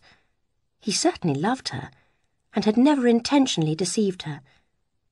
Unfortunately, he was now tied by an early and foolish engagement to a pretty but insincere, vulgar, and selfish girl whose main interest lay in his future income. Elinor's tears flowed more for Edward than herself. She had lost her chance of happiness with him, but would only be miserable for a time, while he had nothing at all to look forward to in life. Over the next few days, Elinor took great care to hide her unhappiness. She was glad to spare her family the shocking news of Edward's secret engagement, as she knew that their affection and sorrow would only add to her misery. At convenient moments, she returned to the subject in quiet conversation with Lucy. She learnt that Lucy was determined to hold Edward to the engagement, and that Lucy was jealous of her because Edward apparently always spoke of her with great admiration. Indeed, what other reason could Lucy have for telling Elinor her secret, if not to warn her to keep away from Edward? Elinor realised with great sadness that Edward was not only without affection for his future wife, but that he had not even the chance of being reasonably happy in marriage. Chapter 6. Elinor and Marianne in London. Mrs. Jennings now began to make plans to return to her house in London, and quite unexpectedly invited the elder Miss Dashwoods to stay with her there. "I've set my heart on it," she said in her comfortable way. "We shall have a very pleasant time together, I know, and if you do not like to go visiting with me, you can always go with one of my daughters. I have had such good luck finding husbands for my girls that I am sure your mother will think me a suitable person to look after you. If I don't get at least one of you married, it won't be my fault." Elinor was unwilling to accept, as she knew that her mother would miss her and Marianne very much. She was also aware that Edward and the Miss Steeles would be in London at that time, and wished to avoid meeting them. But Marianne's eagerness to see Willoughby, who would most likely be in town by then, gave Mrs. Dashwood an excellent reason for insisting that they should accept Mrs. Jennings' generous invitation, and so it was agreed. During the 3-day journey, Elinor had plenty of opportunity to compare Marianne's delightful expectations with her own acceptance of a cheerless future. It was clear from Marianne's bright eyes and happy smiles that she depended on finding Willoughby in London, and Elinor determined to find out more about his character and intentions. On their arrival at Mrs. Jennings' handsome house, the young ladies were given Charlotte's old room, a large and comfortable apartment. Elinor immediately sat down to write to her mother, and Marianne also sat down with pen and paper. "I am writing home, Marianne," said Elinor. "Perhaps you should put off writing for a day or two." "I am not writing to Mamma," replied Marianne quickly. Elinor realised Marianne must be writing to Willoughby, and thought with pleasure that the fact of their corresponding must mean they were engaged. The letters were finished and sent to the post. During the rest of the evening, Marianne appeared very agitated. She ate almost nothing, and seemed to be anxiously listening to the sound of every carriage. Suddenly, after dinner, there was a knock on the front door, and Marianne jumped up, moving eagerly towards the sitting-room door. She could not help crying, "Oh, Elinor, it is Willoughby!" and seemed almost ready to throw herself into his arms when Colonel Brandon entered. It was too great a shock to bear with calmness, and she immediately left the room. Elinor greeted the Colonel. She was particularly sorry that a man so in love with her sister should see that Marianne felt nothing but bitter disappointment in meeting him. He was clearly astonished and concerned to see Marianne leave the room in such a way. "Is your sister ill?" he asked anxiously. Elinor answered unwillingly that she was, and talked of headaches and overtiredness and anything that could reasonably explain her sister's behaviour. Their conversation continued on more impersonal subjects, until Mrs. Jennings entered the room with all her usual noisy cheerfulness. "Oh, Colonel," said she, "I am so glad to see you, and you see, I have brought 2 young ladies with me. Your friend Miss Marianne is here too. You will not be sorry to hear that. I don't know what you and Mr. Willoughby will do about her, between you. But, Colonel, where have you been since we saw you at Barton Park? Come, let's have no secrets among friends." He replied politely, but gave no real answer, and did not stay long. The ladies all agreed to go to bed early. The next morning Marianne looked happy again. Yesterday's disappointment seemed forgotten in the cheerful expectation of what was to happen that day. They spent the morning shopping in a fashionable part of London with Mrs. Palmer. During this time Marianne was restless and inattentive, always looking out at the street, and wildly impatient to be at home again. As soon as they returned, she ran in eagerly. "Has no letter been left for me?" she asked the servant. "No, miss," he replied. "Are you quite sure? No card, or letter, or note?" "How very strange," she said in a low, disappointed voice. Strange indeed, Elinor thought worriedly. If Willoughby is in town, why does he not come or write? Oh, my dear mother, you must be wrong to permit an engagement between a daughter so young and a man so little known to continue in such a doubtful and mysterious manner. For the rest of the day, Marianne seemed agitated, unable to concentrate on anything.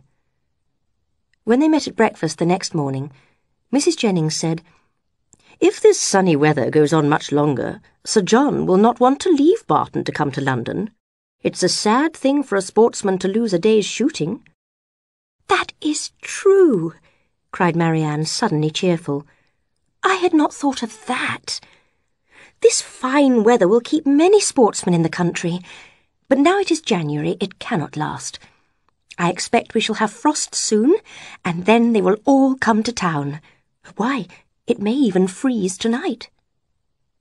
During the next few days, Elinor was both amused and saddened to see Marianne's newfound interest in the weather. "The wind has changed, has it not, Elinor? I feel sure it is colder than this morning. I think we shall have a frost tonight." Mrs. Jennings was always very kind to her two young guests. Her domestic arrangements were generous, and her friends were pleasant, if a little dull. Colonel Brandon visited them almost every day. He came to look at Marianne and talk to Elinor, who saw with concern his continued affection for her sister. About a week after their arrival, they discovered Willoughby's card on the table when they returned from their morning's drive. "Good heavens!" cried Marianne. "He has been here while we were out." From this moment her mind was never quiet. The expectation of seeing him every hour of the day made her unfit for anything. She insisted on being left at home the next morning when the others went out. When a note was delivered the next day, she stepped quickly forward to take it. "For me!" she cried. But it was for Mrs. Jennings, and she was again disappointed. "You are expecting a letter, then?" said Elinor, unable to keep silent any longer. "Yes, a little, not much." There was a short pause.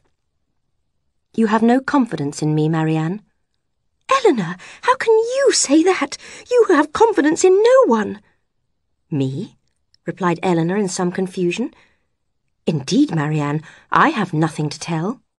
"Nor I," answered Marianne firmly. "So our situations are alike. Neither of us has anything to tell, you because you communicate nothing, and I because I hide nothing."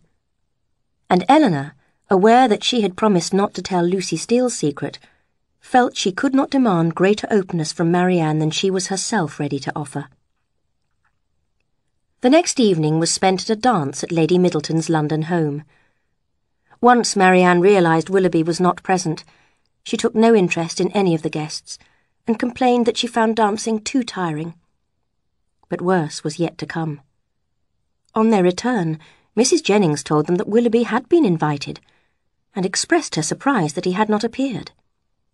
Marianne looked extremely hurt, and Elinor decided to write to their mother, asking her to find out the truth from Marianne.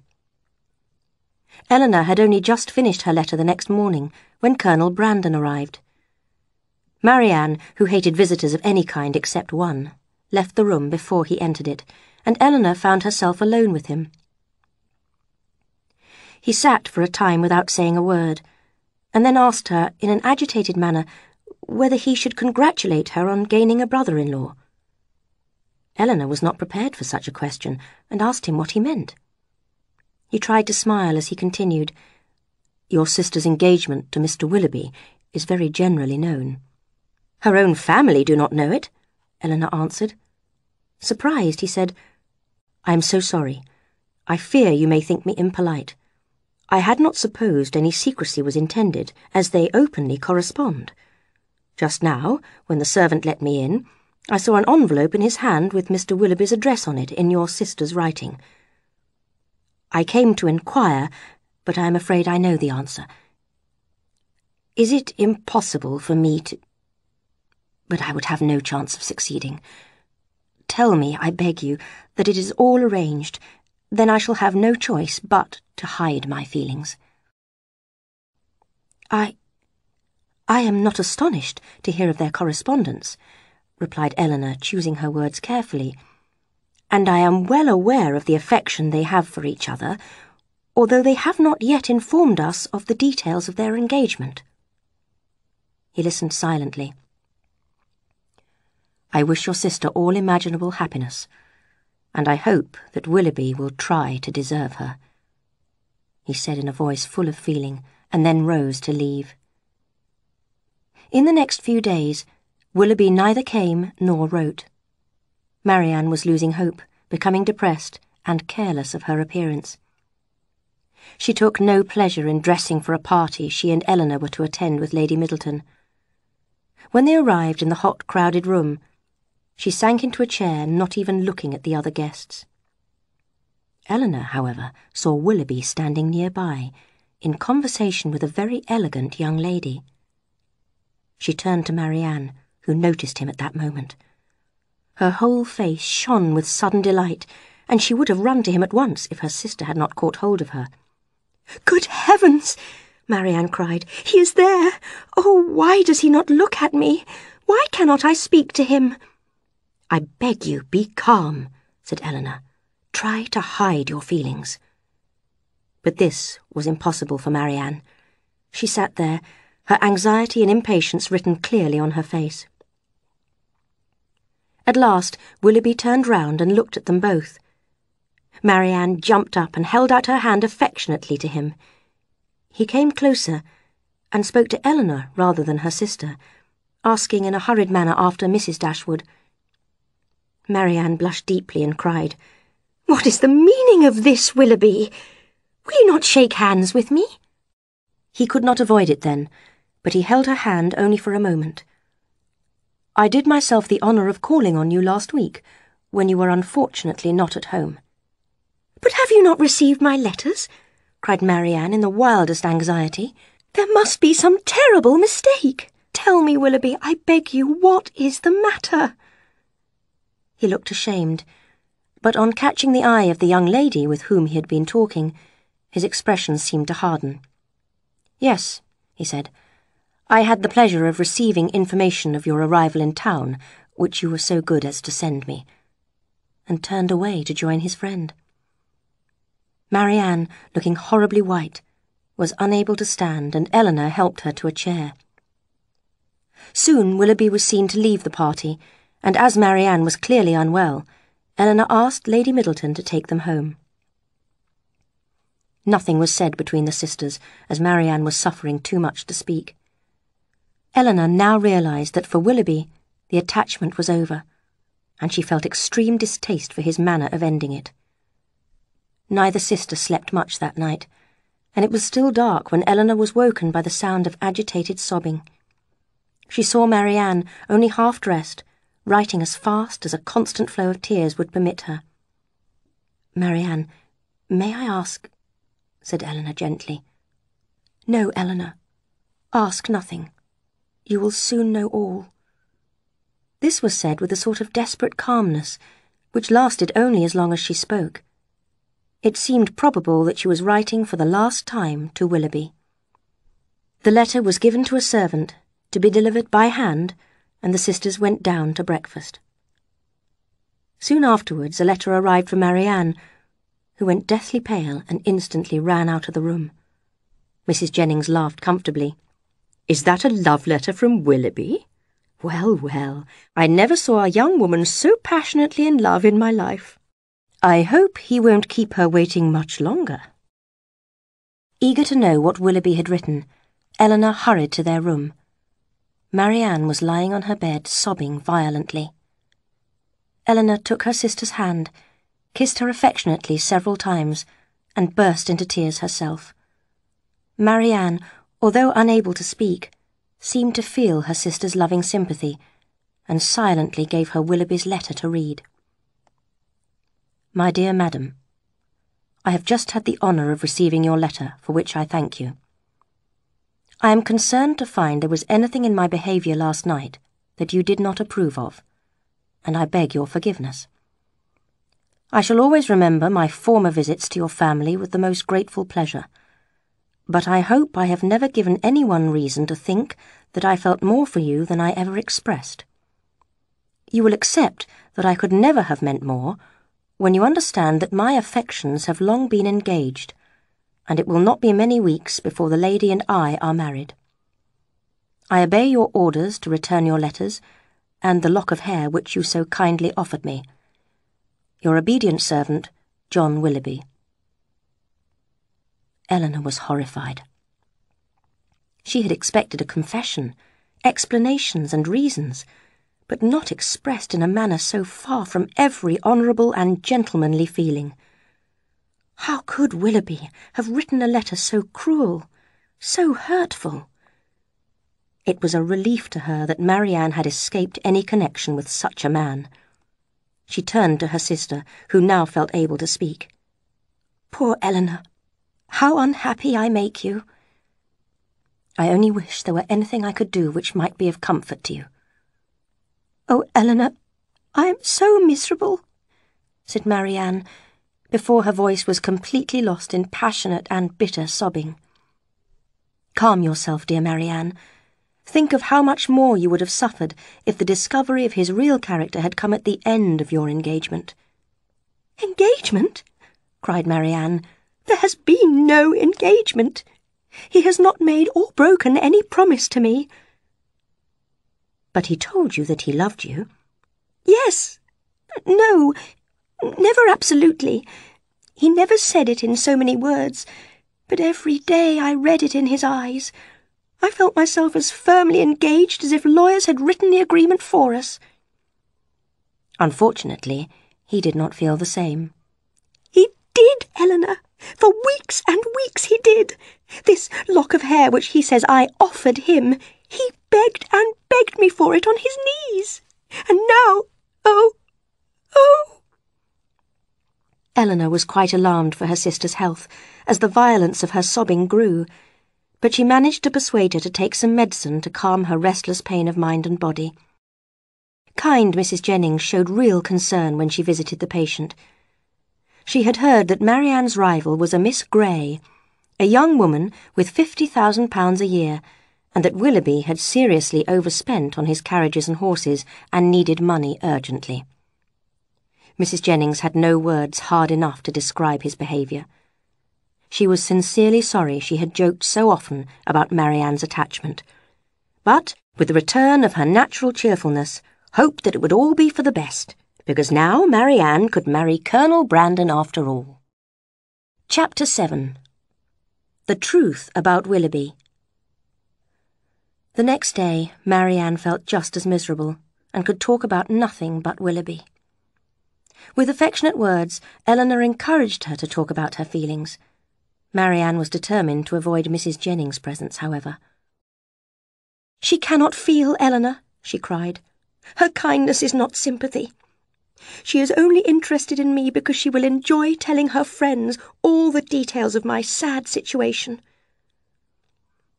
It is unfortunate that many people of excellent intelligence and character, like Marianne, are neither reasonable nor fair. Then something happened after breakfast, which sank Mrs. Jennings still lower in Marianne's opinion. The sisters were in their room when Mrs. Jennings hurried in, holding out a letter in her hand and with a cheerful smile on her face. "Now, my dear," she cried, "I bring you something that I am sure will do you good." At once, Marianne imagined a letter from Willoughby, full of affection and believable explanations, instantly followed by Willoughby himself, who would throw himself passionately at her feet. The work of one moment was destroyed by the next. In front of her eyes was her mother's writing, never unwelcome till then, and in the bitterness of her disappointment she felt she had reached the depths of her suffering. She could not speak, and the tears poured down her face. Mrs. Jennings was not at all aware of what she had done, and with many kind words of sympathy, soon left the Miss Dashwoods to read the letter together. It brought them no comfort, as it expressed Mrs. Dashwood's complete confidence in and affection for Willoughby. Marianne's tears flowed even faster when she thought how shocked and saddened her dear mother would be to hear the news. She was now very eager to return home to Devonshire. Elinor sat down, with a heavy heart, to write to her mother again, telling her how Willoughby had behaved and asking what they should do. Just then there was a knock on the front door, and Marianne, looking out of the window, saw Colonel Brandon outside. She hurried away to her room, and Elinor remained to greet him. He seemed disturbed and unhappy, and asked anxiously after Marianne.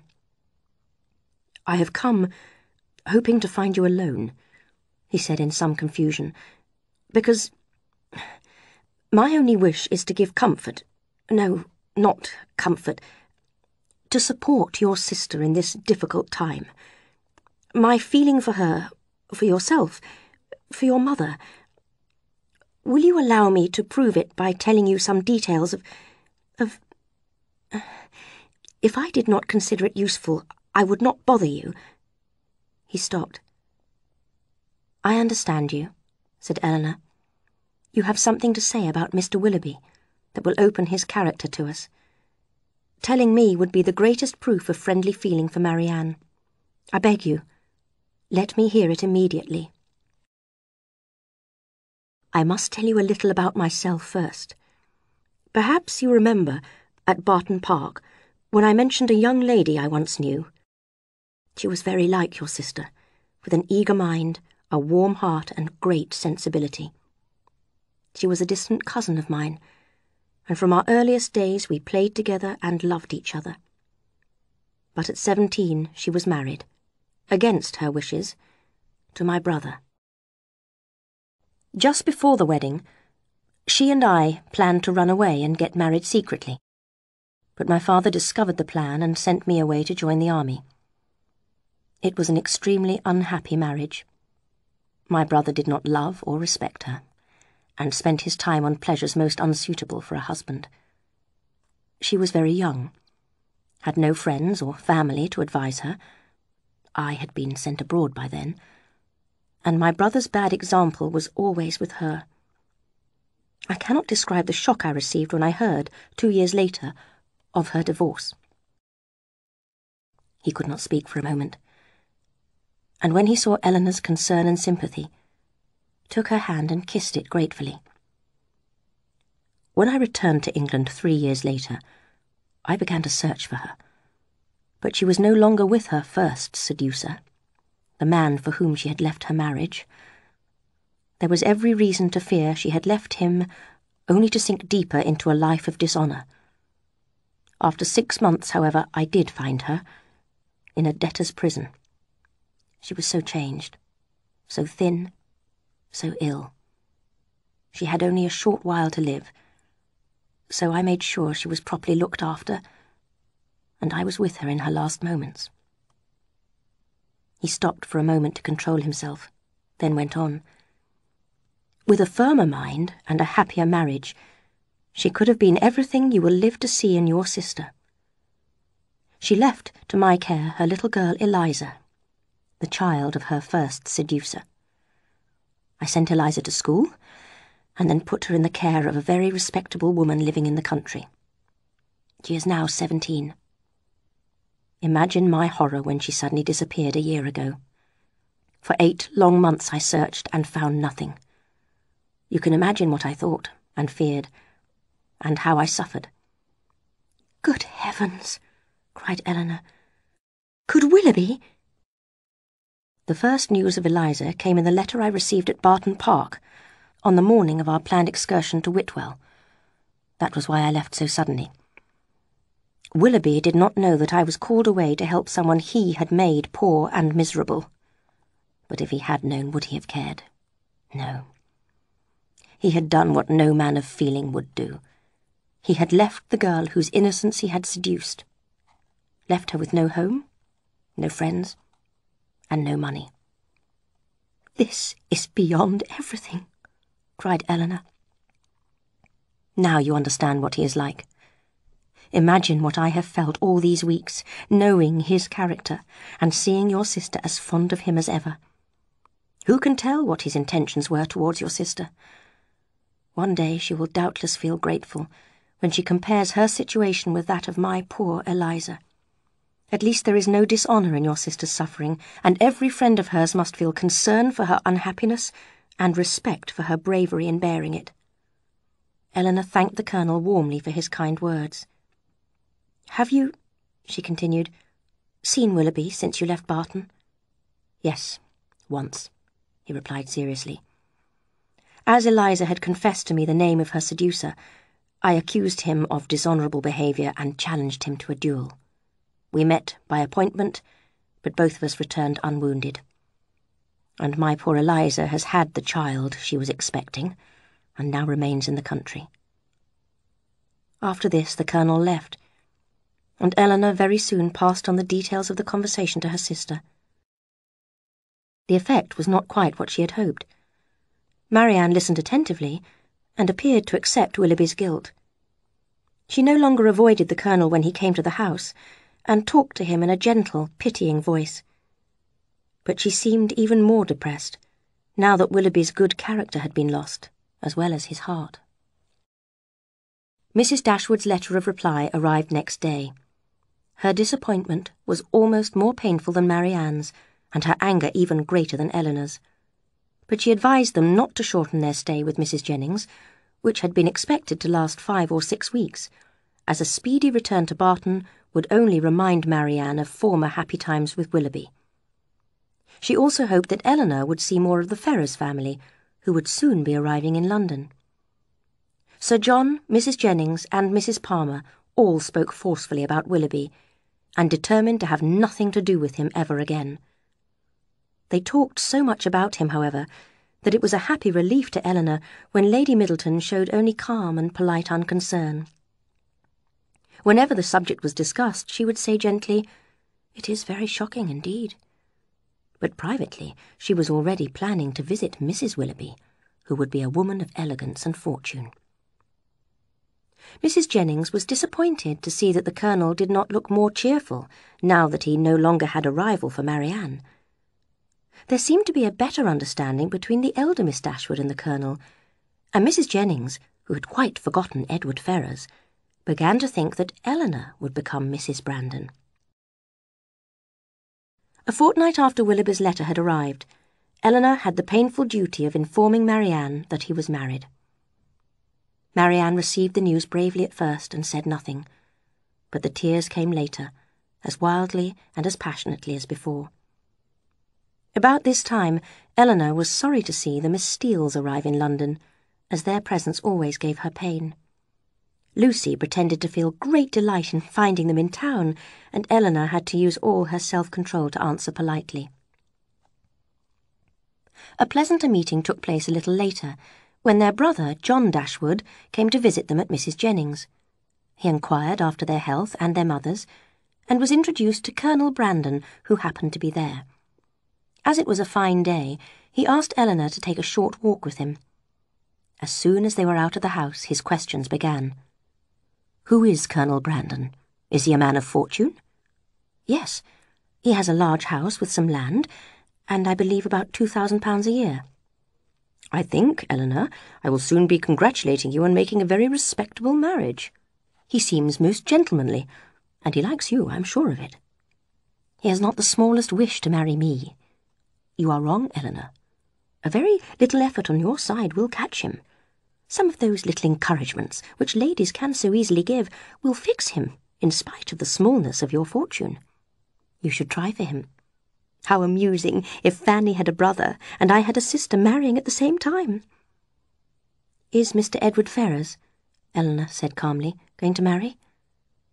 "It is not actually arranged yet, but the lady is Miss Morton, Lord Morton's only daughter, with £30,000 of her own. Edward's mother will most generously allow him £1,000 a year if he marries Miss Morton. I wish we could live so comfortably. I'm afraid our income is not large enough for us to live as we would like." And he shook his head sadly at the thought of his own difficulties. The following week, Mr. and Mrs. John Dashwood gave a grand dinner party. The Middletons, Mrs. Jennings, Colonel Brandon, the Miss Dashwoods, and the Miss Steeles were all invited. Elinor and Lucy both knew that Mrs. Ferrars would be present as well. "Pity me, dear Miss Dashwood," whispered Lucy as they walked up the stairs. "In a moment I shall see the person on whom all my happiness depends, my future mother-in-law." Mrs. Ferrars was a little, thin woman with a disagreeable expression. She was not a woman of many words, but she made it very clear that she strongly disliked Elinor, and as strongly approved of Lucy.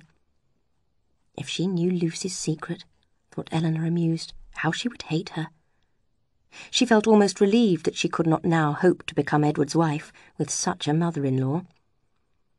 The next morning, Elinor received a visit from Lucy, who had been so delighted by Mrs. Ferrars's welcoming behaviour to her that she felt she simply had to tell her dear friend about it. "She was so kind to me. Did you not notice it? And your sister-in-law too. What elegant, delightful women they are." Before Elinor could bring herself to reply, the door opened and Edward walked in. It was a very difficult moment for the three of them, but Elinor took control of the situation.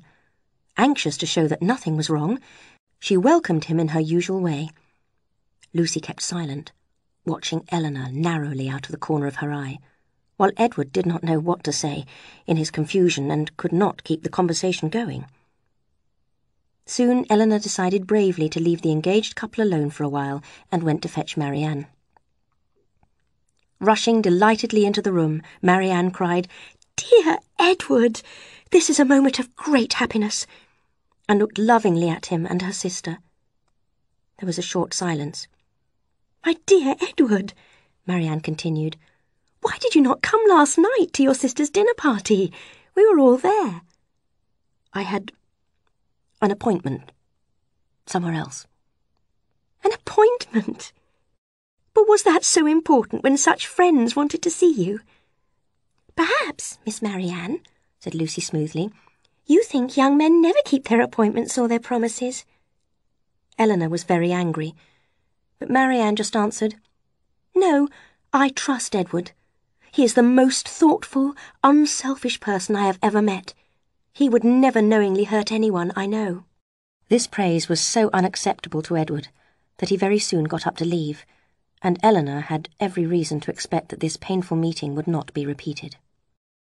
John and Fanny Dashwood continued to see Elinor and Marianne at London parties and dances, and John began to wonder about inviting his sisters to stay for a few days. Fanny, however, was astonished at this suggestion.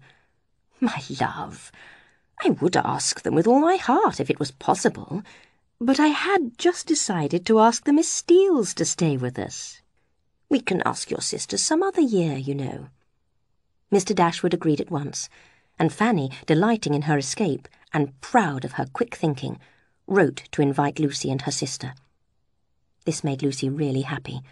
Such an opportunity of being near Edward and his family was the most useful thing in the world for her.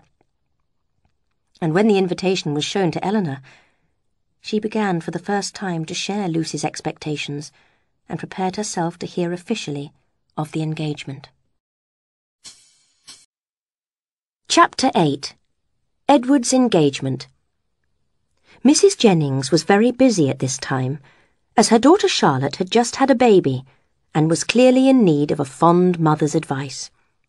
She visited Charlotte at least twice a day, and it was at the Palmer's house that she heard a most interesting piece of news. She hurried excitedly back to tell Elinor. "My dear Miss Dashwood, have you heard? Your sister-in-law is ill, Charlotte's doctor told me, and do you know why? It appears that Edward Ferrars, the young man I used to joke with you about, has been engaged for over a year to Lucy Steele, and no one knew a word of the matter except her sister Anne. Could you have believed such a thing possible? What happened was this. The Miss Steeles are staying with your brother and his wife, as you know. Anne, who is a kind creature but of no great intelligence, thought that there would be no difficulty, as Fanny Dashwood seemed to like Lucy so much, so she told her all about the engagement. Well, your sister-in-law fell onto the floor and started sobbing and screaming so violently that your brother had to send for the doctor. Lucy and Anne were told to pack their bags and leave at once. Of course, the Ferrars family wanted Edward to marry that rich Miss Morton, but I have no pity for them. I cannot bear people who think money or greatness is important. There is no reason why Edward should not marry Lucy. She knows better than anyone how to make the most of everything, and if Edward's mother allowed him £500 a year, they could live comfortably."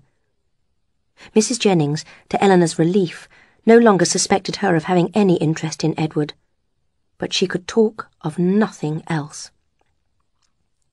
Elinor, knowing that Marianne would be fierce in her anger against Edward, was now anxious to tell her sister the truth, and to prepare her to hear the subject discussed.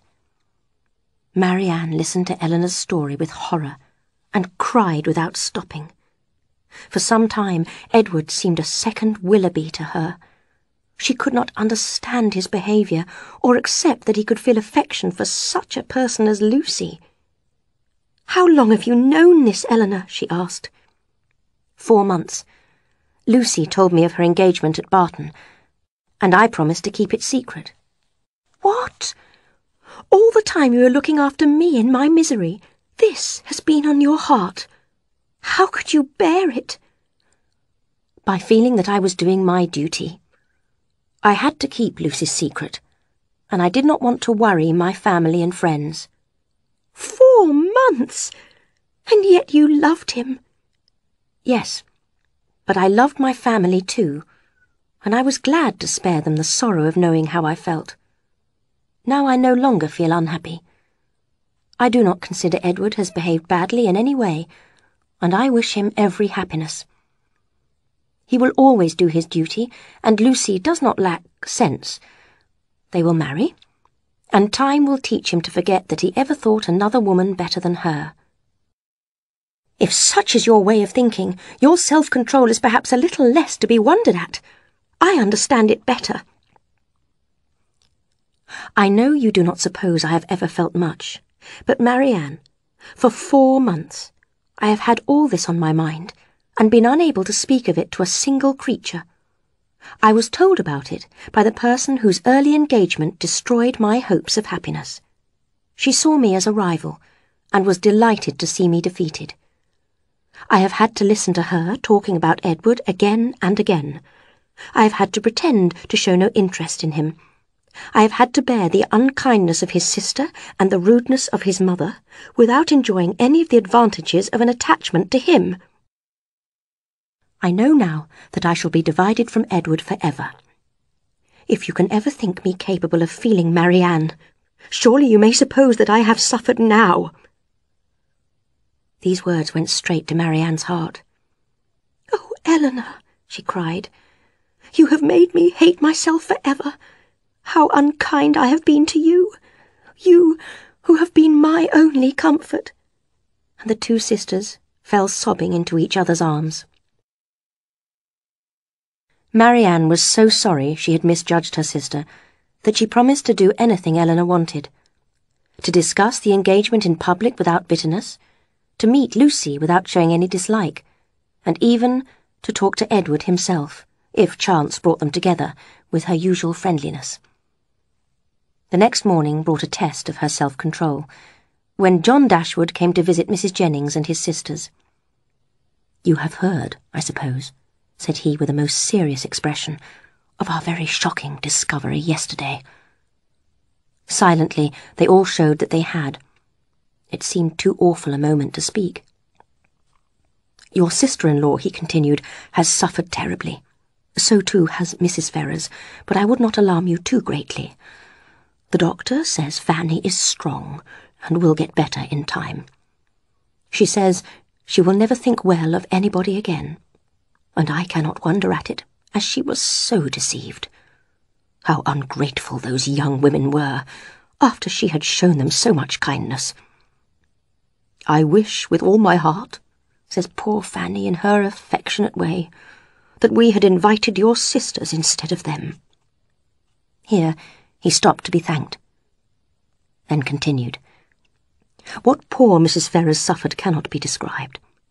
She could not believe Edward was secretly engaged, when all the time she had been planning a most excellent marriage for him. She sent for him, and he came to see her. I am sorry to tell you what happened next. All our attempts to persuade Edward to end the attachment were useless. Even when his mother explained that if he married Miss Morton, she would generously allow him £1,000 a year, and even when she offered to make it £1,200, he still insisted that he would not break the engagement. Mrs. Ferrars then told him he would receive no money at all from her, and if he entered any profession, she would do her best to prevent him succeeding in it." "Good heavens!" cried Marianne. "Can this be possible?" "Your surprise is very natural, Marianne," said her brother. "It is astonishing that Edward could not be persuaded." Marianne, about to disagree fiercely, remembered her promises to Elinor, and said nothing. "Well," cried Mrs. Jennings, "I think he has behaved like an honest man. He must keep his promise to marry Lucy Steele. If he broke it, the world would think him a worthless scoundrel." "I respect your views, madam," said John Dashwood politely, "but I am afraid that a good, thoughtful mother like Mrs. Ferrars, with such a very large fortune, cannot approve of her son's secret engagement to this most unsuitable young woman. I am sorry to say that it has all ended in a most unhappy separation. Mrs. Ferrars told Edward to leave her house, and he obeyed at once. She does not wish to see him ever again, and has now decided very understandably that Robert, not Edward, should inherit her fortune when she dies. Poor Edward. His younger brother will be wealthy while he remains poor. I feel for him sincerely." John Dashwood left soon afterwards, and the three ladies immediately joined together in their firm disapproval of Mrs. Ferrars' behaviour and their warm praise of Edward's. The next morning, Elinor received a letter from Lucy. "I hope, my dear Miss Dashwood, you will not mind my writing to you. I know that, as a true friend, you will be pleased to hear my news. Edward and I, although we have suffered terribly in all our recent troubles, are quite well now, thank God, and happy in each other's love.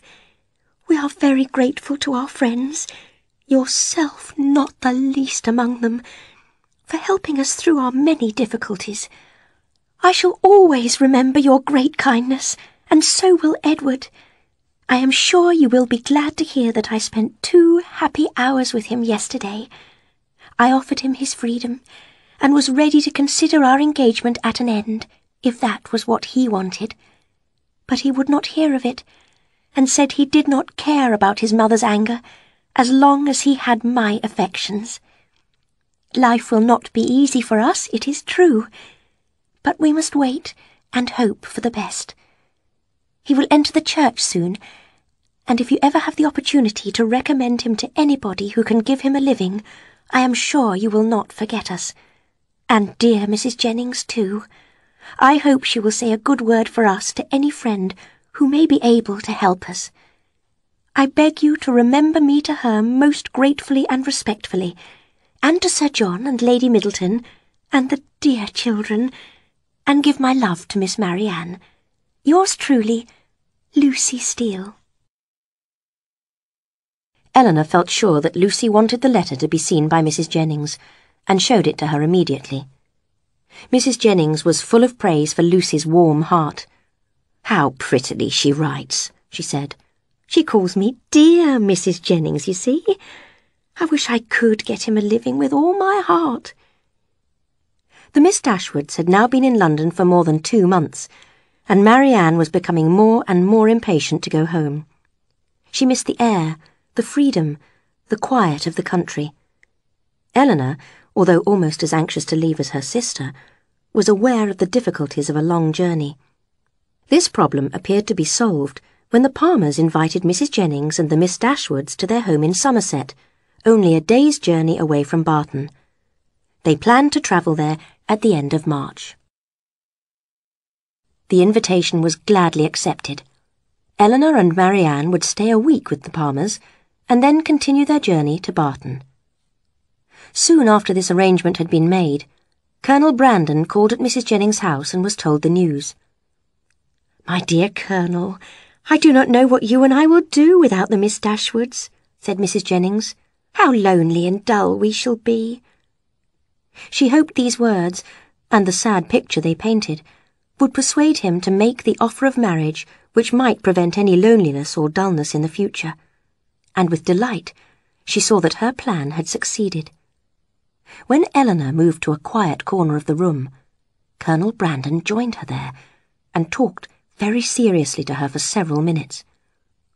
Although Mrs. Jennings was too honourable to listen, she could not help seeing that Elinor was blushing and looking agitated, Some of the Colonel's words reached Mrs. Jennings' ears and astonished her greatly. "I do apologize for the smallness of the house." What could he mean? She knew very well that there were 15 bedrooms and 5 sitting rooms in his house at Delaford.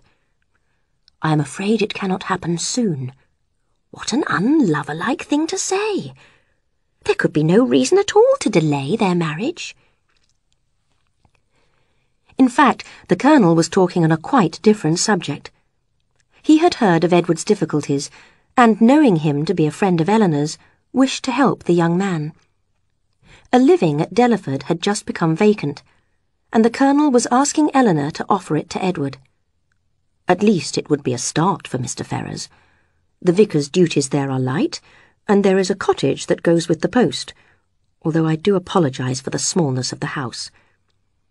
The income is only £200 a year, so I am afraid his marriage cannot happen very soon. Elinor expressed her grateful thanks for the Colonel's generous offer and promised to tell Edward the good news. When Colonel Brandon had left, Mrs. Jennings spoke to Elinor with a knowing smile. "Well, Miss Dashwood, I couldn't help overhearing the Colonel's words, and I can tell you I was never better pleased in my life."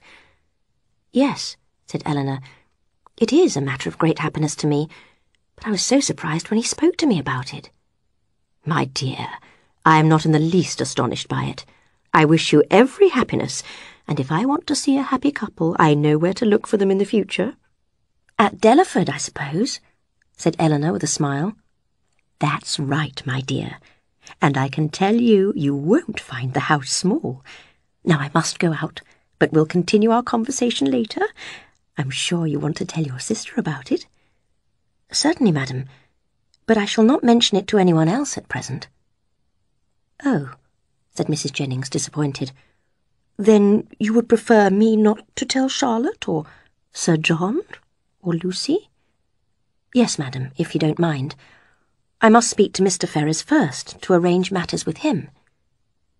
This was at first extremely puzzling for Mrs. Jennings, but after a moment's thought she had a happy idea. Edward must be the vicar they had chosen to carry out the wedding ceremony.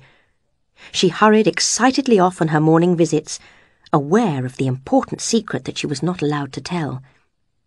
By chance, as she left the house, she met Edward at the door. He had called only to leave a note, but Mrs. Jennings insisted on his going in to see Miss Dashwood, who had particular news to give him. Elinor had begun to write a letter to Edward when she looked up to find him standing in front of her. Her astonishment and confusion were very great. Edward, too, was confused, and for a few moments neither knew what to say to the other.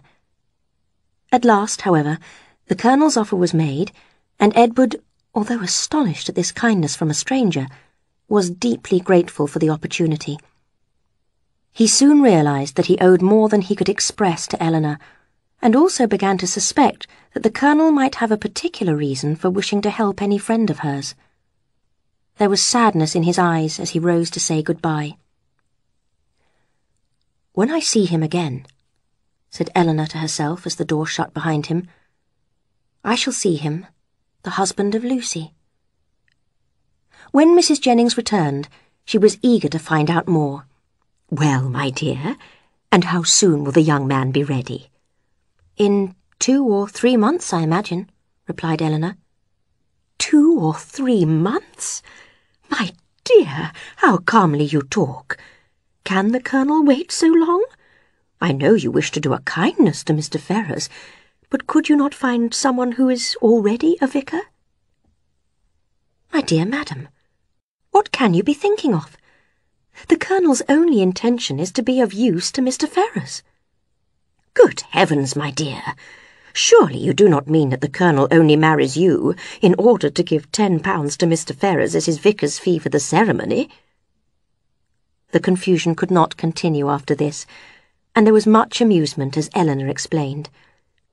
Mrs. Jennings was just as delighted with the true situation, and looked forward to visiting Lucy and Edward in the vicar's house at Delaford in a few months' time. Elinor now knew that Edward's marriage to Lucy was certain. She herself had helped to smooth the path towards it. Chapter 9. Marianne's Illness. Before leaving London, Elinor paid one last visit to her brother and his wife. Fanny did not wish to see her and stayed in her room, but John was very interested in the news of Edward's good luck. He could not understand why the Colonel should give away a living when he could have sold it. But he had something more particular to say to his sister. Taking her hand, he spoke in a very serious whisper. "There is one thing I must say, because I know it will please you. I know, in fact, Fanny heard her mother say, that although perhaps she did not approve of a certain attachment of Edward's, you understand me, it would have been far preferable to her than this engagement to Miss Steele. Of course, all that is quite in the past now and out of the question, but I thought I would just tell you, my dear Elinor. Not that you have any reason to be sad. There is no doubt of your doing extremely well. Has Colonel Brandon been with you lately?" Elinor was glad to be spared the need to reply by the entrance of Mr. Robert Ferrars. She had only met him once before, and had found him a thoughtless and insensitive young man, full of his own self-importance. This short meeting only served to support her low opinion of his head and heart. He talked happily of Edward's inheritance, which he would now enjoy, and laughed loudly at the idea of Edward as a poor vicar living in a cottage. "His engagement certainly was very shocking news," he added. "I said to my mother, 'My dear madam, I do not know what you intend to do, but for myself I must say that if Edward marries this young woman, I shall never see him again.' I saw the girl once, you know, just a plain country girl with no elegance or beauty. I cannot help thinking that if I had heard of the connection earlier, I could have persuaded Edward to break it off. But now it is all too late. He must be punished, that is certain." Elinor was relieved that she could not stay long, and sincerely hoped she would not see Robert Ferrars again. The journey to Cleveland, the Palmers' home in Somerset, took 2 days. Their house was comfortable and modern, with large, well-kept gardens and woods. On her arrival, Marianne went straight into the garden. She was feeling more agitated than usual, aware of being only 80 miles from Barton, and only 30 from Willoughby's country house. But she loved being back in the romantic countryside. She determined to spend as much time as possible taking lonely walks through the gardens and woods. Alone, she would be free to delight in her misery, thinking, dreaming, remembering. The hours passed quietly at Cleveland. Mrs. Palmer had her child, and Mrs. Jennings her sewing. Elinor was surprised to find Mr. Palmer very capable of being a pleasant companion, and only occasionally rude to his wife and mother-in-law. Colonel Brandon, who was also a guest of the Palmers, spent a great deal of time with Elinor, talking to her about the vicar's house at Delaford and the repairs he was planning to have done to it. His pleasure in her conversation and his respect for her opinion would have been enough to justify Mrs. Jennings' view of his attachment, and even, perhaps, to make Elinor suspect it herself. She still felt certain, however, that while he spoke to her, it was Marianne at whom he looked, and of whom he thought. When Marianne mentioned that she had a sore throat and felt unwell, the Colonel appeared extremely worried. In his concern, Elinor saw the quick feelings and needless alarm of a lover. 2 delightful evening walks in thick wet grass had given Marianne a violent cold. She felt heavy and feverish, with pains all over her body, but at first refused all medicines, saying that a good night's rest was all that she needed. The next day, however, she was worse, unable to do anything except lie miserably on a sofa, and after another restless, feverish night, Elinor was ready to send for the Palmers' doctor. After examining his patient, he said that she was suffering from an infection and would recover in a few days. But the word infection greatly alarmed Mrs. Palmer, who feared that her baby might catch it, and she persuaded her husband to take her and the child to stay with a near relation until there was no further danger of illness at Cleveland. Mrs. Jennings kindly insisted on staying with the Miss Dashwoods, as she felt responsible for the young ladies in their mother's absence, and Colonel Brandon also offered to stay in case a gentleman's help was needed. Poor Marianne now felt really ill and extremely miserable, as their return to Barton would have to be considerably delayed. Several days passed, and Marianne's condition remained the same. The doctor came every day, talking each time of a speedy recovery, and Elinor was just as hopeful.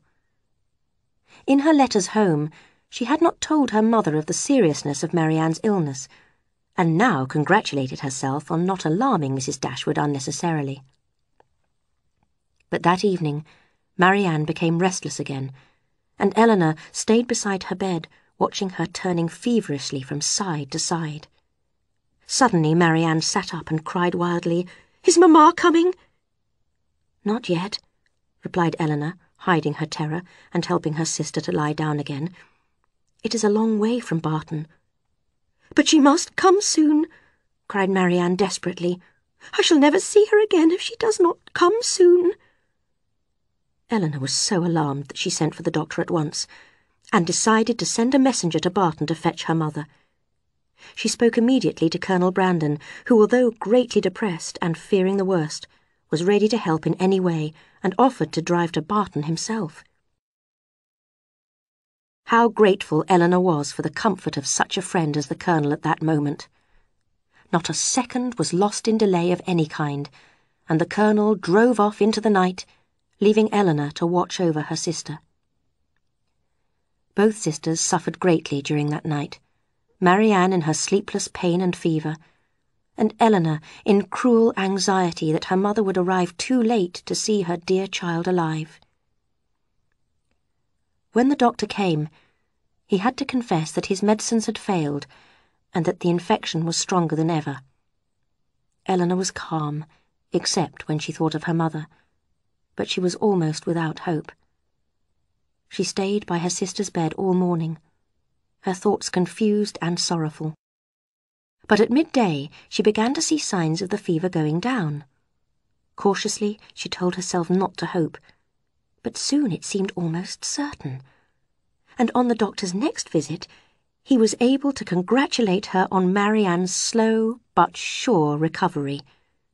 Mrs. Jennings showed her delight by talking and laughing without stopping, but Elinor's feelings were of a different kind.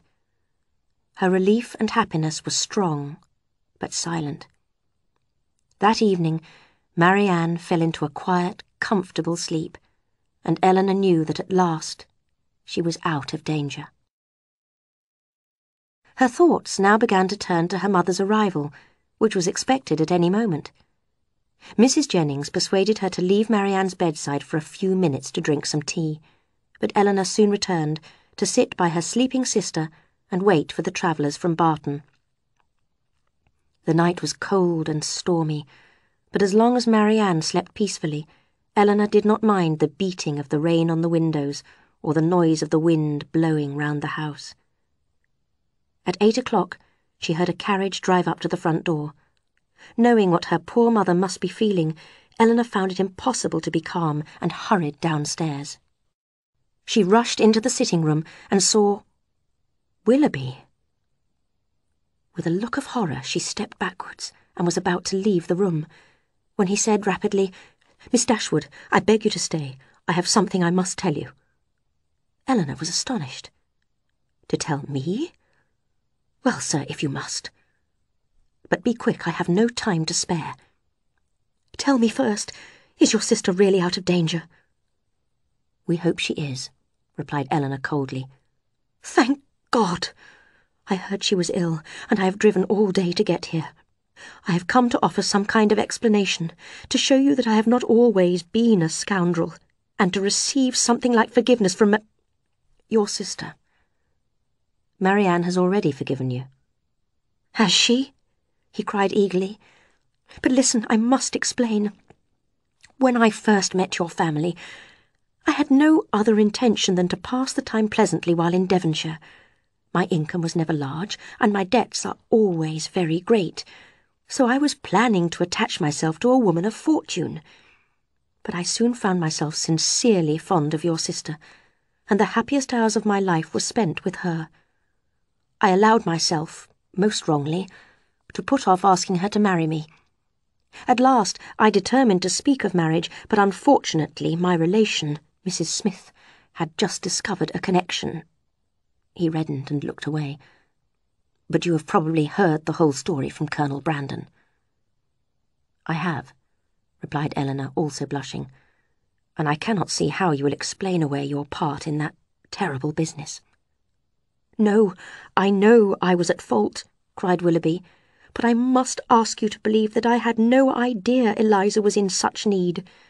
I suffered too because Mrs. Smith was extremely angry at my behaviour and refused to allow me any more money or see me again.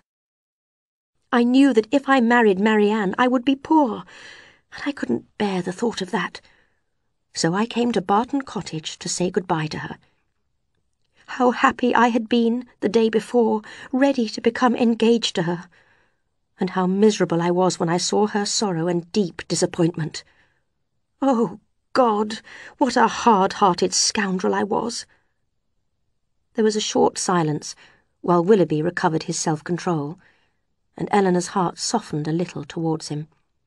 And then, in London, Marianne's notes to me. Every word was a knife in my heart. She was far dearer to me than any other woman in the world, but by then I was engaged to Miss Grey. Do not speak like that of my sister, Mr. Willoughby, said Elinor. Remember that you are a married man now. He began to laugh wildly. Married, yes. Did you like the letter I wrote to Marianne? Miss Grey happened to see Marianne's last note to me and read it. Her jealous anger made her think of a cruel punishment for me. She told me what to write and watched over me as I wrote the letter. They were all her own gentle words, her own sweet thoughts. I could not risk losing her. I needed her money to pay my debts. You ought not to speak of Mrs. Willoughby in this way. You have made your choice, and should respect your wife. She does not deserve your pity. I have no chance of domestic happiness with her. But do you think me less guilty than before? Will you tell your sister, when she has recovered, what I have told you? If ever, one day, by some happy chance, I were free again— Elinor stopped him with a frown. Well, I shall leave now. I shall live in terror of one event— your sister's marriage. She can never be more lost to you than she is now. But someone else will have her, and if that someone were he whom of all men I could least bear— But I must go. Goodbye. And he almost ran out of the room. Elinor's heart was full as she returned to her sleeping sister. The past, the present, the future, Willoughby's visit and the pity she felt for him, Marianne's health and her mother's expected arrival, made her so agitated that she did not notice her hunger or tiredness. Only half an hour later, a second carriage arrived at the house. Elinor hurried to the door, just in time to receive and support her mother as she entered, half dead with fear. In a moment, Elinor was able to give the good news, and Mrs. Dashwood's tears silently expressed her relief. Colonel Brandon shared her feelings in an even greater silence. In 2 minutes, Mrs. Dashwood was with her suffering child, made dearer than ever by absence, unhappiness, and danger. Marianne's recovery continued every day, and Mrs. Dashwood soon found an opportunity to tell Elinor another piece of news. On the long drive from Barton to Cleveland, Colonel Brandon had been unable to hide his feelings, and had told Mrs. Dashwood that he had long wanted to marry Marianne. Mrs. Dashwood was now as certain of the Colonel's excellent character as she had once been of Willoughby's, and hoped that Marianne would, in time, come to accept Colonel Brandon's offer of marriage. Chapter 10. Return to Barton. Marianne recovered so well that within a week she was able to travel home, with her mother and Elinor in Colonel Brandon's carriage. Elinor was pleased to see that Marianne showed a new firmness of mind and calmness of expression. Although she was clearly still upset when she thought of the past, she was now able to control her feelings and show a cheerful face to her family. She started planning a new life for herself. "When I am stronger, Elinor, we will take long walks together every day. I shall never get up later than 6, and I shall spend every morning practicing my music or reading." Elinor smiled, doubting whether this plan would last very long, but happy to see Marianne enthusiastic again. A couple of days later, the weather was so fine that Mrs. Dashwood encouraged Elinor to take Marianne out for a gentle walk, and the sisters set out along the quiet country road. "There, exactly there," said Marianne, pointing to the hill behind the house, "is where I fell and first saw Willoughby. I am thankful to find that I can see the place with so little pain. Can we talk on that subject now, do you think, Elinor?" She was affectionately encouraged to speak openly. "I know how badly I have behaved. My illness has given me time to think. I should never have been so incautious in my behaviour with Willoughby, and so impolite to other people. I know now that my own uncontrolled feelings caused my suffering, and even my illness was all my own fault. I have been unkind and unfair to almost everybody I know, but especially to you, dearest Elinor. Did I follow your example? No. Did I help or comfort you when you were suffering? No. I only thought of my own sorrow and my own broken heart." Elinor, impatient to calm her, praised her honesty. "I can never forget Willoughby," continued Marianne, "but my memories no longer make me miserable. If I only knew that he did not always intend to deceive me, that he had some good in him, I would have much greater peace of mind." Elinor took a deep breath and passed on to her sister what Willoughby had told her. Marianne said nothing, but tears ran down her face. They were now on their way back to the cottage, and as they reached the door, she kissed Elinor gratefully, whispered, "Tell Mamma," and went slowly upstairs. When Mrs. Dashwood heard the story, she expressed some pity for Willoughby, but for her nothing could remove the guilt of his behaviour towards Eliza and then Marianne. In the evening, when they were all together, Marianne spoke again of Willoughby. "I wish to tell you both," she told her mother and Elinor in a trembling voice, "that what Elinor told me this morning was a great relief to me. I could never have been happy with him after knowing all this." I know," cried her mother. "My Marianne, happy with a scoundrel like that? No." "Marianne, you consider the matter," said Elinor, "exactly as a sensible person should. And I expect you realise that marriage to him would have involved you in many troubles and disappointments. You would always have been poor, and perhaps your influence on his heart would have lessened, as he realised his selfish demands could not be met." "Selfish? Do you think him selfish?" said Marianne. "Yes, you are right. It is true. How foolish I was." "I am more to blame than you, my child," said Mrs. Dashwood. "I should have discovered his intentions earlier." During the next few days, Marianne continued to get stronger, and life at Barton fell back into the old routines. Elinor grew impatient for some news of Edward, but the news arrived in a rather unexpected way. Mrs. Dashwood's manservant, Thomas, had been sent to Exeter one morning on business, and on his return finished his report with these words: "I suppose you know, madam, that Mr. Ferrers is married?" Marianne looked quickly at Elinor's white face and burst into uncontrolled sobbing. Mrs. Dashwood did not know which daughter to take care of first.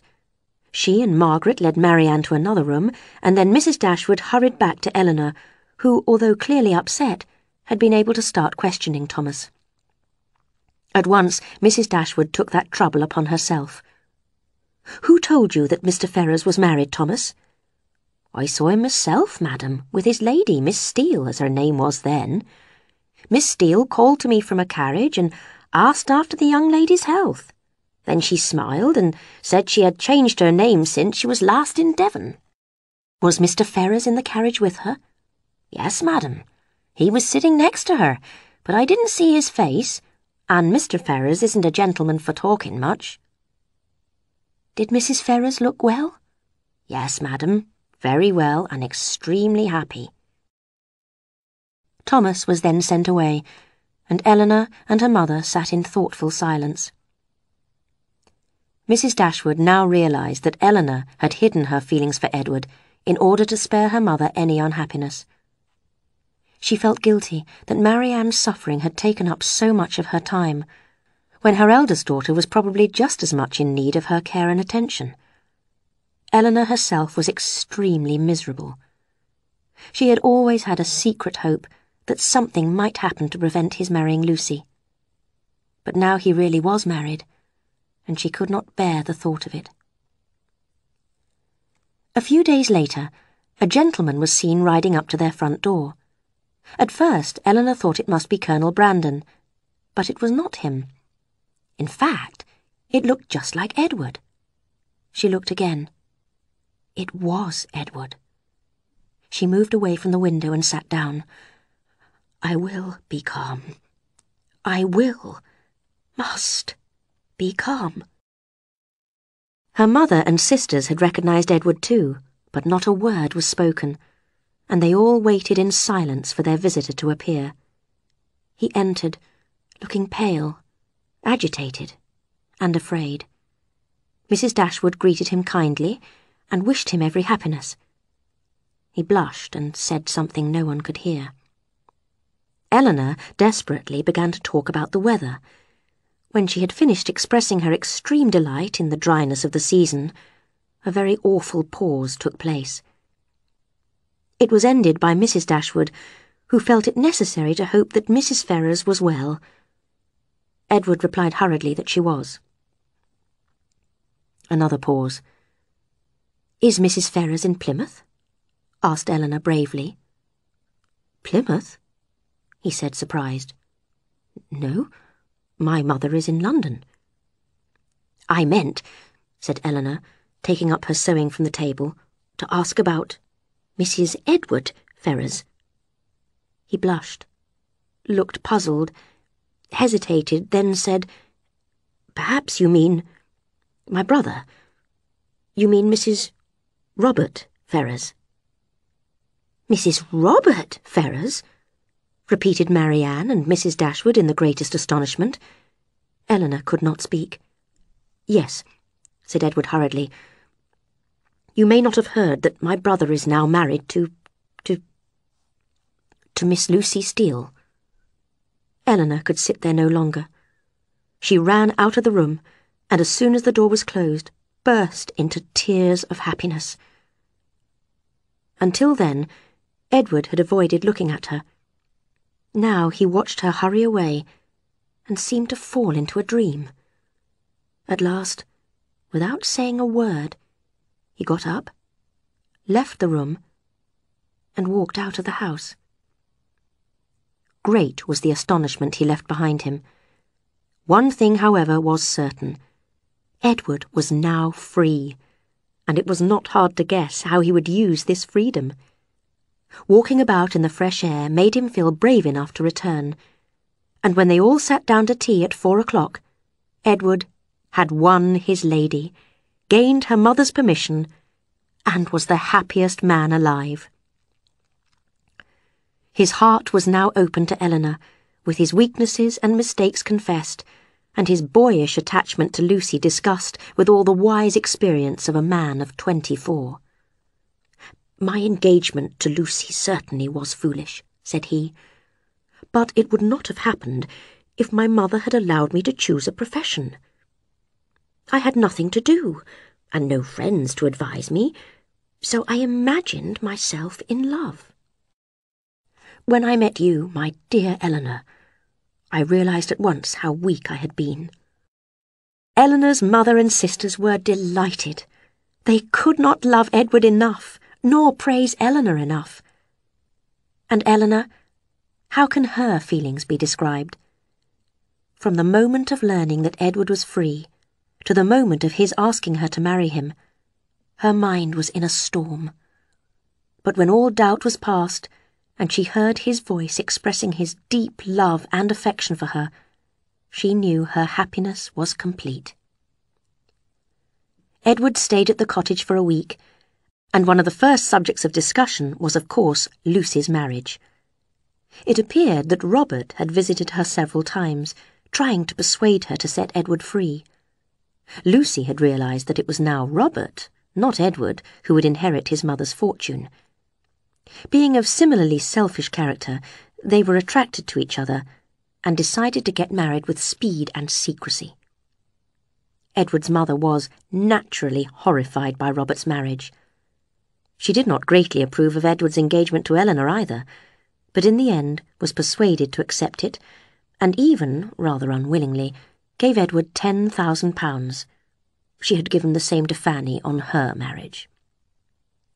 This was much more than was expected by Edward and Elinor, who could now afford to marry very soon and move into the vicar's house at Delaford. There they were visited by all their friends and relations, who found them one of the happiest couples in the world. Even Mrs. Ferrars came to visit them, although they were never favourites with her. That honour was reserved for Robert and Lucy, who, by endless attentions and respectful messages, finally regained their place in her heart. The whole of Lucy's behaviour in the matter may be seen as a most encouraging example of what self-interest can do to gain wealth and position. With Mrs. Ferrars' generous help, Robert and Lucy lived in great comfort, often visiting John and Fanny Dashwood. Only their frequent domestic disagreements spoiled their happiness. Elinor's move to Delaford did not separate her from her family, as her mother and sisters spent half their time with her. Mrs. Dashwood was anxious to bring Marianne and Colonel Brandon together, which was also Elinor's and Edward's wish. Knowing how good, how kind the Colonel was, and how fondly he was attached to her, what could Marianne do? At the age of 17, she had believed that passionate feeling was the most important thing in life. She had had her heart broken, and learnt to recover from it. Then, at 19, with feelings of only warm friendship and respect, she agreed to marry a man she had once considered dull and far too old for marriage. But so it was. Colonel Brandon was now as happy as all those who loved him believed he deserved to be, and Marianne, who could never love by halves, came in time to love her husband as much as she had loved Willoughby. Willoughby himself was saddened to hear of her marriage, but he did not die of a broken heart. He even managed to get some enjoyment out of life, as his wife was not always unpleasant, and his home not always uncomfortable. But Marianne remained his idea of the perfect woman, and he often refused to admire a new young beauty as nothing to compare with Mrs. Brandon. Mrs. Dashwood stayed on at Barton Cottage, and as Margaret soon grew old enough for dancing and falling in love, Sir John and Mrs. Jennings did not miss Elinor and Marianne as much as they had feared.